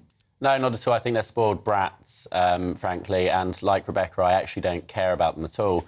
The thing is, we speak about them so much, but I think really we should just starve them of oxygen and not give them the attention. It's like a child having a tantrum. Sometimes it's best to just ignore them and let them burn themselves out, and eventually, when they realise they're not getting the reaction they want, they stop having a tantrum and behave themselves. So I think really we need to stop indulging them. Well, Benjamin, they are struggling, aren't they, with that difficult second album? They're running out of material. Yeah. They've got no one else to attack. They've got nothing to spare, as the book was. But it's funny, because Harry came out and said that he had enough to fill a second book. And now he's come out and said he's got nothing more to say. I mean, which is it? They're very inconsistent, but I think that's always the case when you're not entirely attached to the truth. Benjamin, you're pretty good on issues of legal matters and probity and that kind of thing. Do you think there's a genuine chance that Harry could have his visa torn up by the US authorities? Because there is a think tank in the States, I think it's the Heritage Foundation, who are quite serious about chucking Harry out. Yeah, so the question is whether it's too high profile. I mean, would it be a bad look to kick him out? But then on the other hand, he went out in that high profile and admitted that he'd broken their laws and then lied about it when he applied for his visa. So, you know, they should really crack down on it, because everyone should be equal in front of the law. He's admitted it. You know, enforce the law. Diddy David Hamilton, you reap what you sow. Is that happening now to this couple? Yeah, isn't he's due here, isn't he? I think you know, his court case with the Daily Mirror, I think the Daily Mail. I've lost track of how many court cases he's involved with. Always in litigation, but I think he's due here any time now. I'm actually surprised they're still together. I'm surprised that by now she hasn't given him the elbow and moved on. I mean, there are all sorts of rumours that one hears that he's been staying in a hotel, and you know, I mean, this is not substantiated, so it may not be true, but I wouldn't give the marriage too long, quite honestly. What do you think, Rebecca Jane? How long do you give the couple? Has Harry served his useful purpose? I'm not sure, really. I kind of think that they're going to keep on going for quite some time yet, because how much more embarrassing could it be now to say, and also, do you know what, the marriage has been a farce too. So I actually think they're going to stick it out for quite some time. They would probably do that lead a whole entirely different life and a double life, rather than actually admit the truth about anything. Yes, I mean, Benjamin, do you believe that they're going to stop attacking the royal family and that they're going to go behind the camera rather than in front of it? No, I don't think so. What else are they going to do? Retire and have a quiet life? I don't think so. It's not in their nature. They're attention seekers. But on the point of whether their marriage is going to break down, I think if it did, it would be the most annoying divorce in history. They'd issue a preening statement about saying, we're consciously uncoupling, and it would be all of this liberal worded nonsense. It's like, well, if you want to get divorced, just get divorced. Save us all a bit of trouble. Stop like dressing up as virtue signalling. I think she's going to continue her acting career, and you know, I think she's making moves in that direction, and I think she's going to. I think it's all turned out OK for her, but not for him. Oh, there you go. Well, listen, I think she's been acting her whole life. What's your view, Mark, at GBNews.com? Steve's been in touch. Hi, Mark. I think Harry is realising now he's been taken for a mug by Meg's, and he's off very, very soon. Also, by the way, we've been had a very, very lively conversation about cashless. Is the cashless society ageist? John, great line from John, who says, Mark, I'm cashless because of the cost of living. I'll get to your emails shortly, straight after the break. Do keep them coming, Mark, at gbnews.uk. We have got the papers at 10:30 sharp with full pundit reaction. But next up, my newsmaker tonight is the queen of US showbiz, royal and political reporting, Kinsey Schofield. And we'll be talking about Joe Biden's latest public blunder. You won't believe your eyes. See you in 2. It's all about family, being in people's living rooms, all the interaction and getting to know who our viewers and listeners are. When I was young, my dad used to say, no, stop arguing. I wanted an outlet that would enable me to give my opinion. People are going through a really hard time right now, and I know that you don't feel like you're being listened to by the establishment. I came to GB News because it's the People's Channel, and I want the audience to have their say on the events of the day. We're dynamic. We do something different. Democracy shows that the wisdom of the nation is in its people. I get to travel to find out what the story is from a personal perspective. The British people aren't fools. We know when we're not being told the full story. We've got to work out how Britain moves forward from this. Is the best country in the world. The establishment had their chance. Now we're here to represent your views. Britain's watching. Britain's watching. Britain's watching.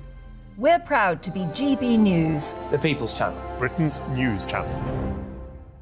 Join me, Patrick Christie's Monday to Friday, 3 till 6. We tackle the day's news agenda like you've never seen before. It's high tempo, high octane, the most controversial topics, and the best guests. You will not be able to take your eyes and ears off it. I'm not afraid to ask the questions that you really want answered. 3 till 6 p.m, Monday to Friday on GB News, the People's Channel, Britain's news channel. Join us every night on GB News at 11 p.m. for Headliners, which is 3 top comedians going through the next day's news stories, which is exactly what you need, because when the establishment has gone crazy, you need some craziness to make sense of it. So join us 11 p.m. every night on GB News, the People's Channel, Britain's news channel. Join me, Camilla Tominey, on Sunday mornings from 9:30, taking the politicians to task and breaking out of SW1 to see how their decisions are affecting you across the UK. Bursting the Westminster bubble every Sunday morning, only on GB News, the People's Channel. Britain's watching.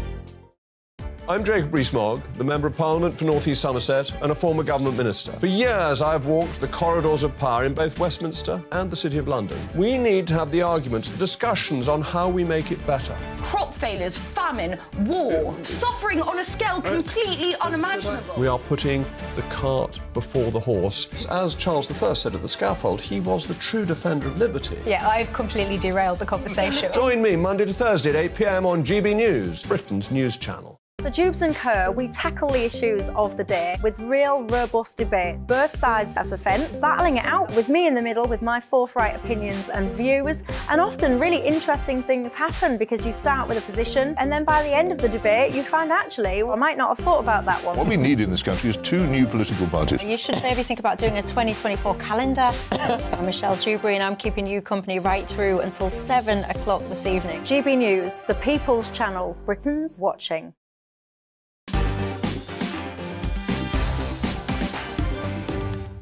Well, it's been a tough week for Prince Harry. A big reaction on email. Mel says Prince Harry will get booted out of the US. She won't leave. Boom, separate lives. I bet that Meghan is the Heritage Foundation. How about this from Christine? Hi, Mark. Harry and Meghan had nothing to say in the first place. Netflix and publishers should sue them for all their lies. They've conned Netflix out of millions. Since they've bashed the royal family for years, they should now be stripped of all their titles, including their kids, to stop them using them to make money. Thank you for that, Christine. Keep those emails coming, mark@gbnews.uk. It's time now for US News and the Queen of American showbiz, royal and political reporting, Kinsey Schofield. And Kinsey, let's take a look at this unfortunate video of the leader of the free world, Joe Biden. Take a look, folks.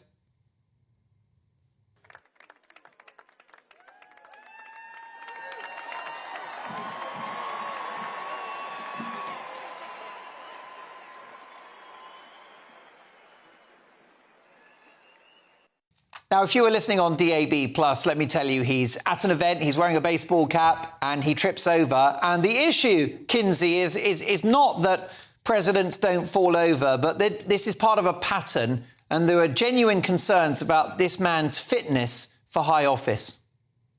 That's right. I hate to quote Olivia Rodrigo. No, I don't. But do you get deja vu every time you see Joe Biden fall over? You know, I saw a really interesting comment under a photo of Joe Biden on Instagram, and this entrepreneur named Sean Whale asked, do you view this man as a leader? Does he inspire you? Would you let him balance your checkbook or invest your money? If you saw him scooting along on the street, would you be inspired to walk with him, listen to him, or would you call the cops and report a lost elderly person? And I think these are legitimate questions, Mark. I would call and ask for help. I think that he seems fragile and confused, and I don't think he represents the strength of the United States. Do you think that a worried Democratic Party will try to shift him out of the way in advance of the next presidential election? I mean, word is that it's Michelle Obama that's going to take over. I mean, those are real conversations that are happening over here. So I do think that the Democratic Party is concerned about how fragile he is and how, lost he seems. And they realize that with Trump and DeSantis, going head to head, they have to have a stronger candidate. Michelle Obama, would she be a good president, Kinsey? Oh my gosh, why do you always ask me the tough questions? There's so many good people on your couch. I don't know. I have no opinion there. I don't know. I haven't thought about that enough. Kinsey, we're told, aren't we, that it's Barack Obama who's pretty much running America as we speak, that he's got a lot of influence in the current White House. So Michelle Obama would be probably more of the same. It absolutely could be. I do think Americans are looking for change. I think that they're, stressed about the current climate, and something's got to change. We've got to improve our circumstances. Let's talk about King Charles, who's made a big decision in terms of one of his properties. What's going on? This is not the story I prepared for, Mark, so I'm going to say I have a better story for you. Let's talk about King Charles's coronation. He commissioned this brilliant portrait by Dubai artist Sasha Jaffrey. And this guy, Sasha, is very cool. He says that 99% of NFTs are going to be absolutely worthless. Thank you for being honest. He does all of his art like on the ground and meditates and says he just feels the art come through him. This guy is so King Charles. He also did some art with David Beckham's feet, which for all the wiki feet people out there, there you go. This guy is for you. But Charles actually took this beautiful portrait of him and gifted it to the royal family of Dubai, who he's friends with. And so it's not going to stay anywhere in any of Charles's estates. It will be somewhere with the Dubai royal family. So I'm looking forward to seeing where that ends up. But I guess I just wanted to gift you this because I have a portrait of myself. I think that this is a totally normal thing. And I'll give that to you in 2 weeks when I'm there. Well, I look forward to seeing you in 2 weeks, of course, making your glorious return to the studios of Mark Dolan tonight. Donald Trump's been in the news and he's gone off a certain word. What's going on? I don't know if you're going to be okay with this, Mark. I was so concerned because this is a word that we use quite often here on Mark Dolan's show. He says that he doesn't like the term woke anymore. I think he's divorcing it. He can't decide. He says that he doesn't like it because people that use it don't know what the definition is. But a lot of people are suspecting that he hates this term now because Ron DeSantis is using it so aggressively as he campaigns for president. And MSNBC says, they feel like this term was appropriated by the right or the Republican Party. It was originally used to celebrate awareness, and we've kind of hijacked it, they say, and exploit it to make it a negative term. But I have a sneaky suspicion we're still going to hear him use this word. I don't know. It felt like it came out of nowhere that he's divorcing this word. Well, there you go. Of course, it's all clever political play on the part of Donald Trump, who appears to be a shoo-in for the nomination for the Republicans at the next election. Last but not least, some heartwarming news from a very powerful, rich singer, Beyonce. What's she been up to? This was really nice. She's been having fun in the UK, and just to celebrate the staff at her hotel, she gave them all VIP tickets to her show. the butler, the concierge, anybody that she made eye contact with, she hooked them up with amazing tickets to her show so that they could all see Beyonce in her glory. I've seen her live before. It's absolutely phenomenal. It's so much fun, high energy. This is obviously an opportunity and a gift that no one will ever forget. So very fun, cool news from Beyonce in the UK. I thought that this was a great, uplifting story. For the very best royal news, go to todiefordaily.com, which is Kinsey Schofield's brilliant website. She's got a hit podcast of the same name. And Kinsey, we'll see you in a week's time. Thank you, sir. Brilliant stuff, the remarkable Kinsey Schofield. Well, folks, we've got the papers next. Some brilliant front pages coming in thick and fast, hot off the press. And they are the Sunday papers. We will discuss those with full pundit reaction. See you in 2. I joined GB News because I was sick and tired of not hearing my views being represented, not just mine, but so many people that I knew and spoke to. I just couldn't get my voice out there. I couldn't say anything. I couldn't do anything. Whatever the narrative was, I kind of had to follow it. GB News is there to provide a voice for those who have been ignored by the establishment media. We think different things. We've got a different style. GB News is here to be optimistic and positive about the future. It's real kind of dynamic and flowing, with the audience very much at the heart of it, like a big family. Here at GB News, we talk about the things that matter to you. Hearing the voices from right across our towns and cities, especially our towns. All sides of the argument represented with a heavy dose of opinion. We're on a mission here to make a difference. And the GB News family really is here for you, and whatever time of day you can watch or listen. Britain's watching. Britain's watching. We're proud to be GB News, The People's Channel. Britain's news channel. I'm Mark White. As GB News Home and Security Editor, I cover those key issues that are so important to you. Our authorities, our communities doing all they can to combat violent crime. With the public services under unbearable strain, why are we still failing to control our borders? Defence, the first priority of any government, has been continually hollowed out. Can we trust our politicians to protect the armed forces? Join me, Mark White, on GB News. Monday to Thursday, 9 p.m. till 11 p.m. Join me, Dan Wootton. I'll bring you the sharpest takes and hottest debates. Do you not believe in prison? I don't believe in prisons. I'm completely stunned. I guarantee you there'll be no spin, no bias, no censorship. I actually was personally quite offended by it.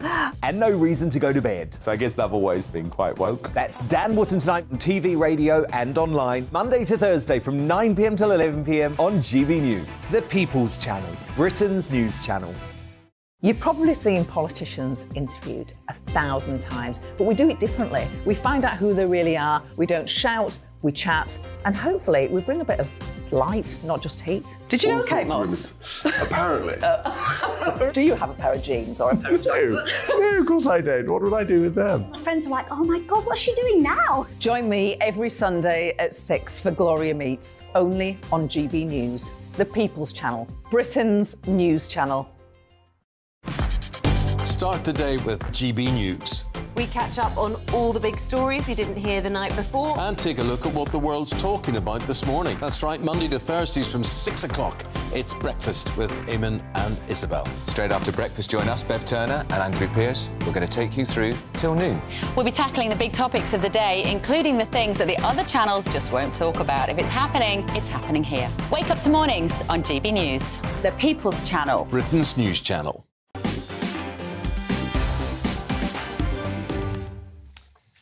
Is Joe Biden fit for high office? Mark at gbnews.com.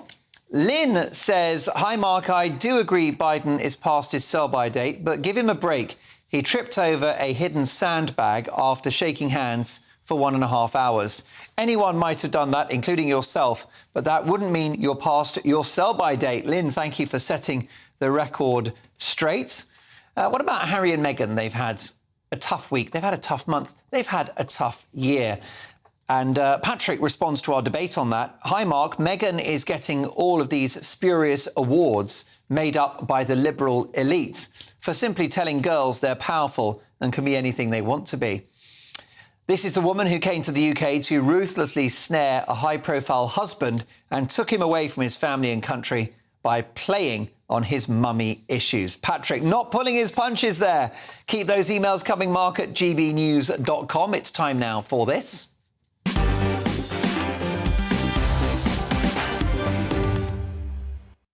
Yes, we've got tomorrow's papers hot off the press. It's the Sunday papers, and we start with the excellent Sunday Express. And they lead with autumn tax cuts to heal Britain. Rishi Sunak is putting the Tories on an election war footing as he orders his troops to prepare for tax cuts in the autumn. Also, a photograph of Holly Willoughby on the front page of the Express.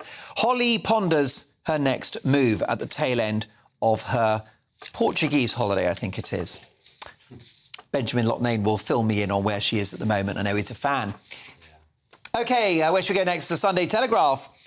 We're on tax cuts as well here, so clearly some messaging from Number 10. PM wants two pence tax cut before the election. That's right. Prime Minister Rishi Sunak wants a 2p tax cut prior to going to the country. Officials have been investigating the impact and likely duration of current levels of inflation after recent figures proved worse than Sunak and Hunt had expected. Senior figures have tentatively concluded that despite the stickiness of inflation, the economy is likely to recover sufficiently for Mr. Hunt to introduce a cut in taxes in April, even if he has to wait until the budget in March to announce the move. So are tax cuts coming? Is that the right thing for this country? King goes solo as he gives up Welsh home. The King, King Charles, of course, strolls in Romania, where he has a holiday home that he calls his private nature retreat. He travelled without the Queen, as it was revealed that he's giving up his main property in Wales. He wants to slim down his portfolio. I'll get pundit reaction to that shortly. Share a hotel room. Asylum seekers are ordered. Thousands of asylum seekers are to be forced to share hotel rooms as part of efforts to drive down costs. Last but not least, actually, we'll just stay on the Telegraph because they've covered a lot of good material today. Green levies to force up cost of weekly shop. Green levies scheduled to be imposed from next year will increase food prices, pushing up shopping bills by up to £4 billion a year. This according to warnings from retailers. The Observer, stupid Sunak COVID scheme to be focus of virus inquiry. Rishi Sunak is facing a barrage of criticism in the run-up to the official COVID-19 inquiry as a leading scientist today attacks his spectacularly stupid Eat Out to Help Out scheme. Well, I think it was a good thing we should have had 3 years of Eat Out to Help Out. We wouldn't be where we are now. How about the Mail on Sunday? Labour's class war on Middle Britain. Secret plan by Starmer to hit the well-off by cutting their access to GPs, libraries and bin connections. The Sunday Times now. Sunak's £1 billion plan to fix the NHS by training thousands more doctors and nurses. Rishi Sunak is expected to announce a £1 billion cash injection to try to fix the health services staffing crisis, with tens of thousands of extra nurses, midwives, doctors and dentists to be trained over the next 5 years. A doubling of medical school places for doctors to 15,000 by 2028 is likely under proposals still being discussed. Ukraine's new weapons plea to hit back at Putin. 2 down, 1 to go. Man City win the FA Cup. Next up, Champions League. And the Sun on Sunday. Magnificent FA Cup final. Man City 2, Man United 1. And Star to deliver statement. Holly's telly speech on Phil. Holly Willoughby will deliver an emotional statement about the Philip Schofield scandal on her first day back on This Morning tomorrow. The host took 2 weeks off when Phil left after lying over an affair with a young runner. A source said Holly has written her words carefully and will be sensitive. Of course, when I say tomorrow, that's Monday, because these are tomorrow's papers. Sunday Mirror now. Willoughby's talks with BBC. Auntie Holly, Beeb plot to poach her from ITV after turmoil. The BBC has made a move for daytime telly queen Holly Willoughby. Chiefs made contact days ago as strife hit ITV and after her stint on Freeze the Fear with Wim Hof. A source has said the drama at ITV has played into their hands. The Pride List 2023 Comment from David Furnish and Ivor Mountbatten, The Independent there, celebrating the figures who are so representative of the Pride movement, including footballers, pop stars and the comedian Joe Lycett. Daily Star Sunday, last but not least. And you thought AI could not get any more evil? Have a day off, psycho chat box.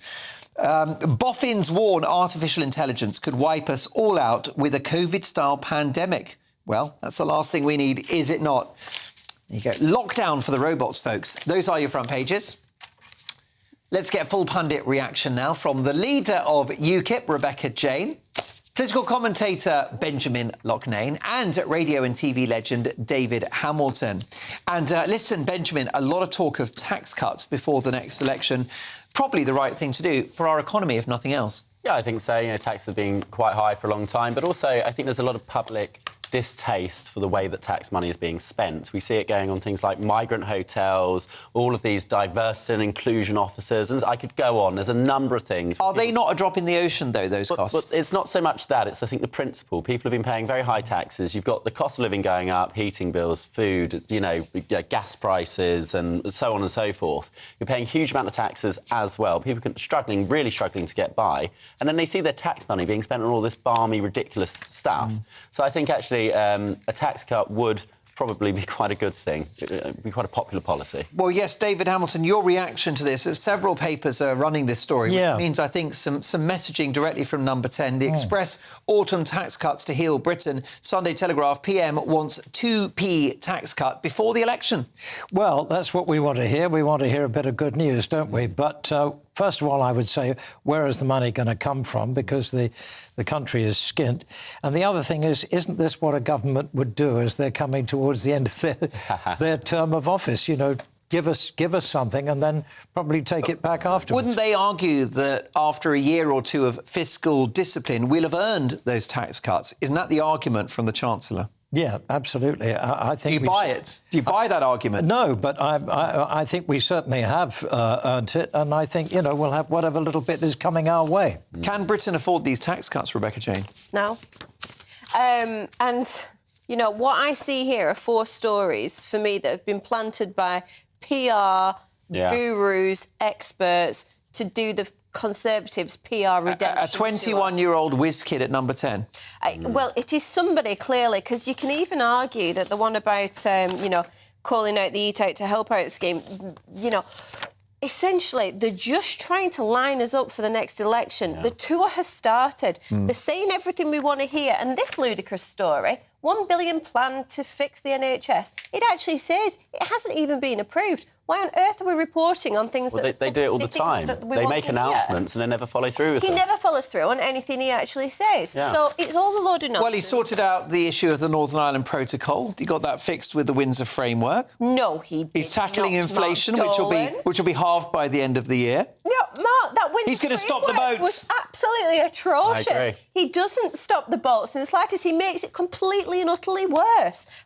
I'm ranting now. Do it. That's why we got you here. You know, and the only person who's going to make it even worse is Keir Starmer. But no, it is ridiculous. He tells you everything that you want to hear. He has no intentions of anything. All he wants is the power and the status of being the leader of this country, and he's fooling everybody. You're critical of Keir Starmer, but don't those parties on the right, yourself included, risk handing the keys to Number 10 by diluting the Tory vote next year? Yeah, we do. And do you know what will stop that? By all of the splinter parties actually coming together. And do you know what? It's an absolute nightmare, because I've been trying to do it since October. Well, tell me about Richard Tice. He's a good friend of mine. I know he is, yeah, so I've got to be quite nice. Is he open to a deal? Nope, absolutely not. Richard Tice is not. What I would like, and I know he's a friend of yours, I just want Richard Tice to stand down because he's not a fit leader for that party. Why not? Ben Habib would be absolutely fantastic. And Widdicombe even potentially, because, you know, she is kind of part of them these days. Anne is heroic.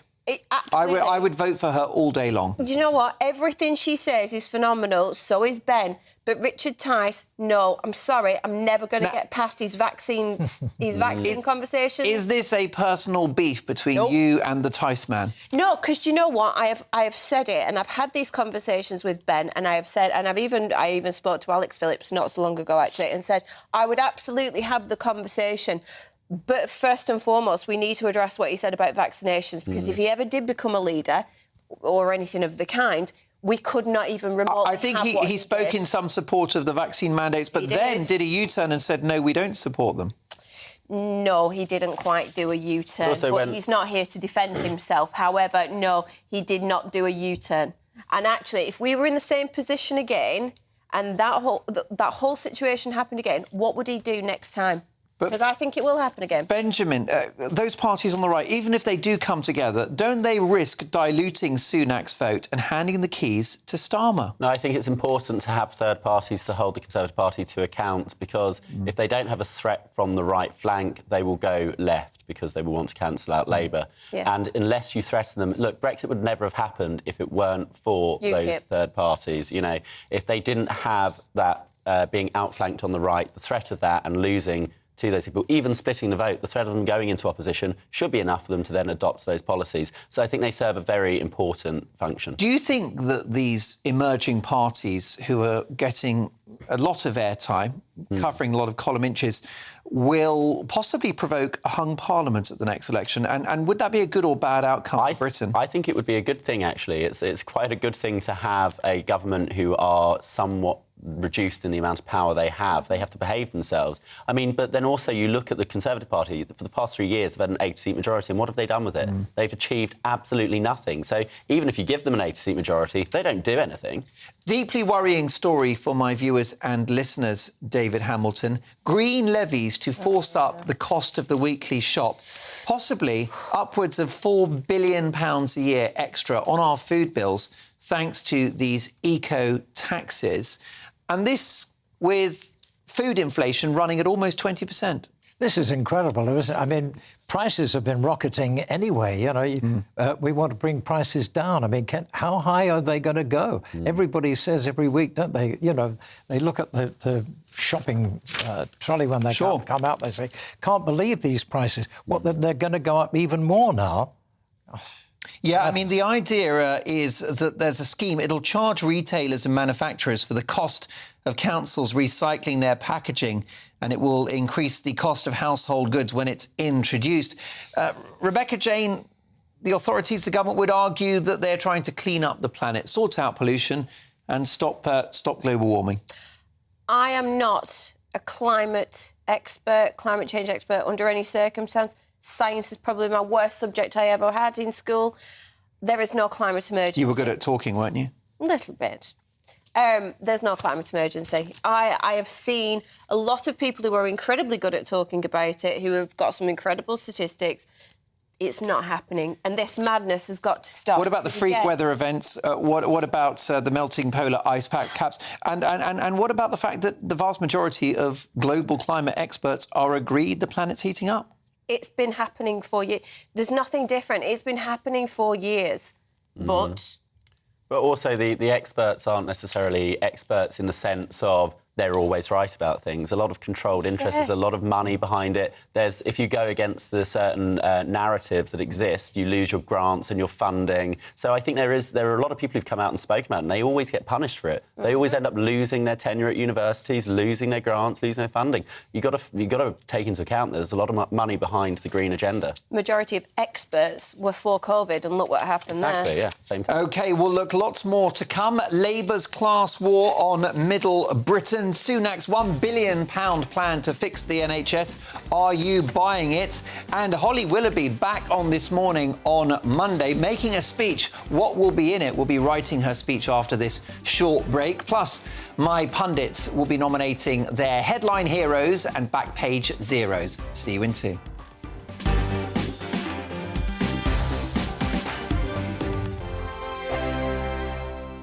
First and foremost, I am a GB News fan, and I was before I was working here. Just love the fact that we're asking the questions that a lot of establishment media won't ask. With a bit of a twist, we not only want to inform you, but we want to keep you entertained. It's worth the drive because you get in and the team's all ready and waiting, they're itching to go, and it's a proper little family. GB News is the people's channel. It's the audience that makes the programme sing. We're giving our viewers and our listeners a voice. I see the thousands of your letters, tweets, emails, you name it, coming in. Britain is broken.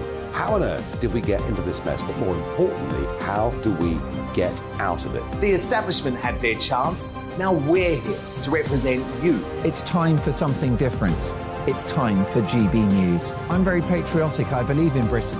Our best days lie ahead. Britain's watching. Britain's watching. Join us here on GB News. The people's channel. Britain's news channel. I'm Simon Evans. Join me on GB News for Headliners at 11 p.m. What's the scoop? I'll be joined by two of the country's top comedians. That's right. As we take a look at tomorrow's newspapers tonight. We're going to get into trouble. If it's a big story, we'll be covering it. Spill some tea on him. There we go. But we'll also have some fun. I wouldn't stick up a bank. My father didn't love me. So anyway. Headliners every night from 11 on GB News, the People's Channel, Britain's news channel. Westminster is going around in ever-decreasing circles, followed by the media. Britain is broken. How on earth did we get into this mess? But more importantly, how do we get out of it? Join me at 7 p.m, Mondays to Thursdays on Farage, here on GB News. We will have open, rational debate. We've got to work out how Britain moves forward from this. Join us here on GB News, the People's Channel. Britain is watching. I'm Andrew Doyle. Join me at 7 o'clock every Sunday night for Free Speech Nation, the show where I tackle the week's biggest stories in politics and current affairs with the help of my two comedian panellists and a variety of special guests. Free Speech Nation, Sunday nights from 7 on GB News, the People's Channel, Britain's news channel. Monday to Thursday nights on GB News. At 6, it's Dubes & Co. 7 o'clock, Farage. At 8, join Jacob Rees-Mogg. And at 9, Dan Wootton Tonight, followed by Headliners. On TV, radio and online. This is GB News. Every Sunday from 11, join Michael Portillo. There'll be topical discussion, looking at the week before and the week to come. So kick back and relax at 11 a.m. on Sundays on GB News with me, Michael Portillo. GB News, the People's Channel, Britain's news channel.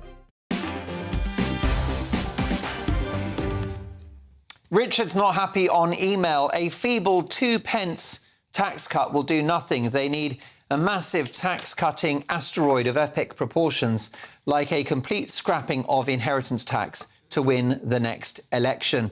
How about this from Alistair? Good evening, Alistair. How are you? Mark at gbnews.com. Hi, Mark. 2p tax cut, well affordable, when the frozen tax thresholds are the equivalent of an extra 10p on each pound. Smoking mirror headlines will not fool the electorate. Give us the correct tax thresholds and they might have a chance. Harry and Meghan. Steve says, I fear that the victim here will be the Commonwealth. Harry and Meghan could have been great ambassadors, but they put themselves first and damaged the royal brand for money and fame. Strip them of their titles. Harry and Meghan were the topic of my take at 10, which you can see on Twitter at GB News. And my big opinion earlier in the night is also available there. Now, reacting to tomorrow's papers, I'm delighted to have the Deputy Leader of UKIP, Rebecca Jane, and political commentator Benjamin Loughnane, and radio and TV legend David Hamilton. And let's have a look at The Sun on Sunday. Holly's telly speech on film. Star to deliver statement. Holly Willoughby will deliver an emotional statement about the Philip Schofield scandal on her first day back on This Morning on Monday.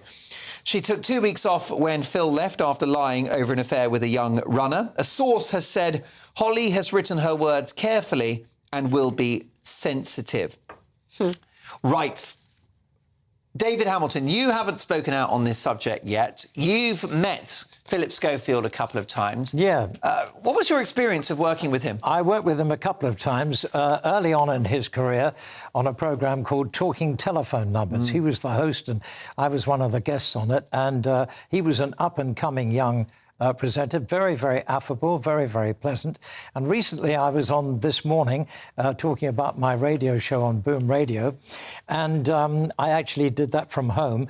And once again, you know, I can only say that he was very pleasant. So you can only speak as you find. Sure. But I think in this particular case, he thought he was untouchable. And it's interesting, isn't it, the power that television presenters wield. And obviously, you know, he wasn't untouchable. Where Holly stands in this, who knows? What can she say? The people I feel very sorry for, I have to say, are Philip's wife, his 2 daughters, and his mother, who is facing not only one son whose career is virtually over, but another son who's just been sent to prison. So, you know, my heart goes out to all of them. Most certainly. No winners in this at all. No winners whatsoever. Well, Holly's telly speech on Phil. Rebecca Jane, you were on the This Morning sofa for the best part of a decade. First of all, do you think that Holly should be returning to the show? No. Why not? She's done nothing wrong. Oh, no, she has. She's just not a decent person when you actually have to work with her. The pair of them are as false as they come, and then they just have this ridiculously obnoxious ego that goes with it as well. So, no, absolutely not. Holly's telly speech, she's written her words carefully. What PR person has written it is what I want to know. And do you know what? This is Holly all over, and I called this out a couple of weeks ago on radio when I was covering the day and I saw the papers and it said Holly and Phil have fallen out. I was like, what's coming? What is her PR team leaking? And look what we're doing now. Of course she won't stand down in the slightest because she's obnoxious, because she absolutely is the only person that loves her ego beyond all recognition. But where is the evidence that she's obnoxious? She's a popular presenter. She doesn't seem to be linked to all of the allegations about a toxic culture on This Morning. It's really funny that we say that she's a popular presenter because I definitely don't see it.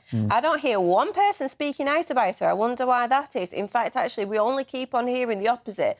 And we are people that have worked with her. And now all of a sudden, obviously, the RTV bosses are there outside their home saying, oh, it's not toxic and all the rest of it. They know darn well that it's toxic. Do you think that Holly knew nothing about Philip's relationship with a much younger colleague?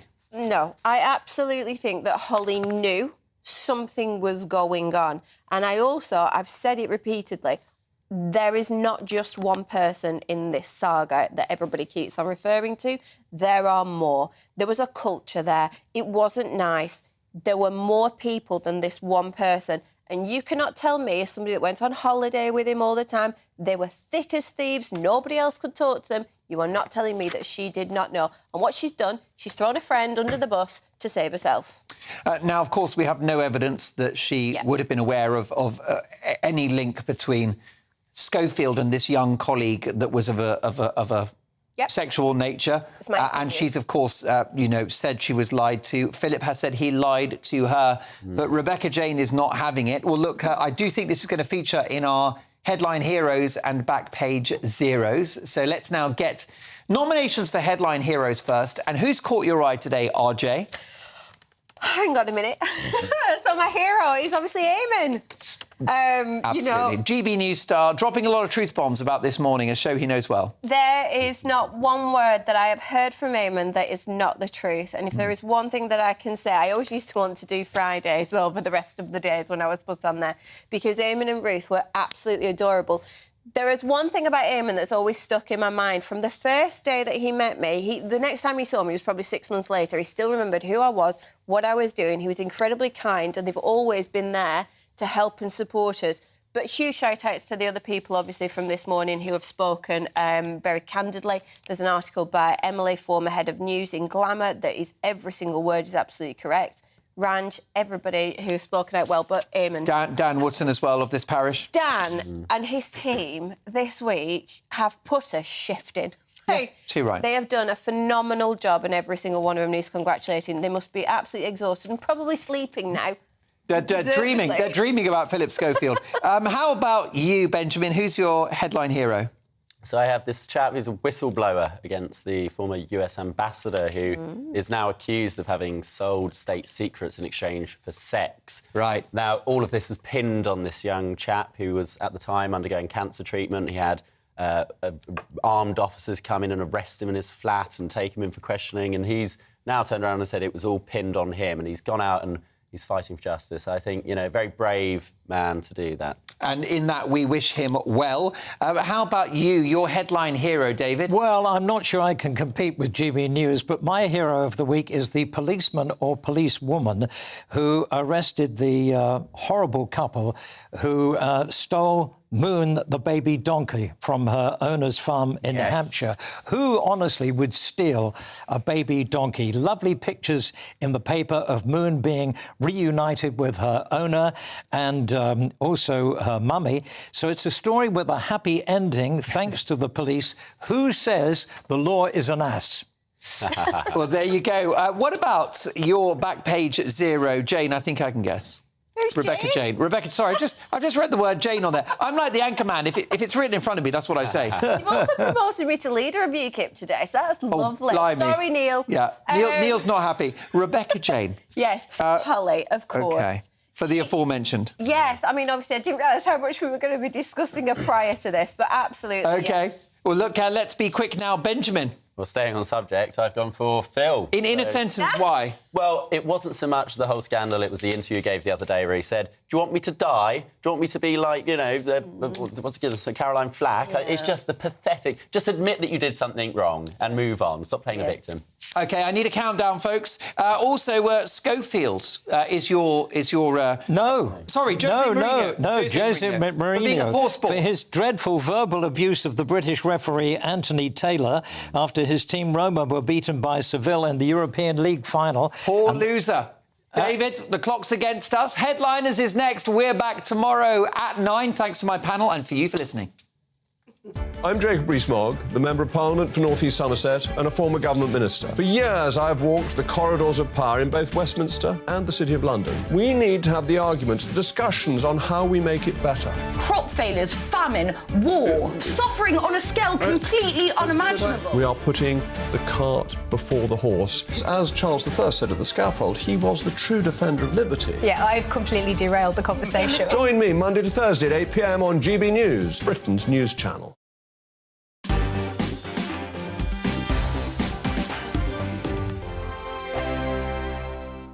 It's all about family, being in people's living rooms, all the interaction and getting to know who our viewers and listeners are. When I was young, my dad used to say, no, stop arguing. I wanted an outlet that would enable me to give my opinion. People are going through a really hard time right now, and I know that you don't feel like you're being listened to by the establishment. I came to GB News because it's the people's channel, and I want the audience to have their say on the events of the day. We're dynamic. We do something different. Democracy shows that the wisdom of the nation is in its people. I get to travel to find out what the story is from a personal perspective. The British people aren't fools. We know when we're not being told the full story. We've got to work out how Britain moves forward from this. It's the best country in the world. The establishment had their chance. Now we're here to represent your views. Britain's what?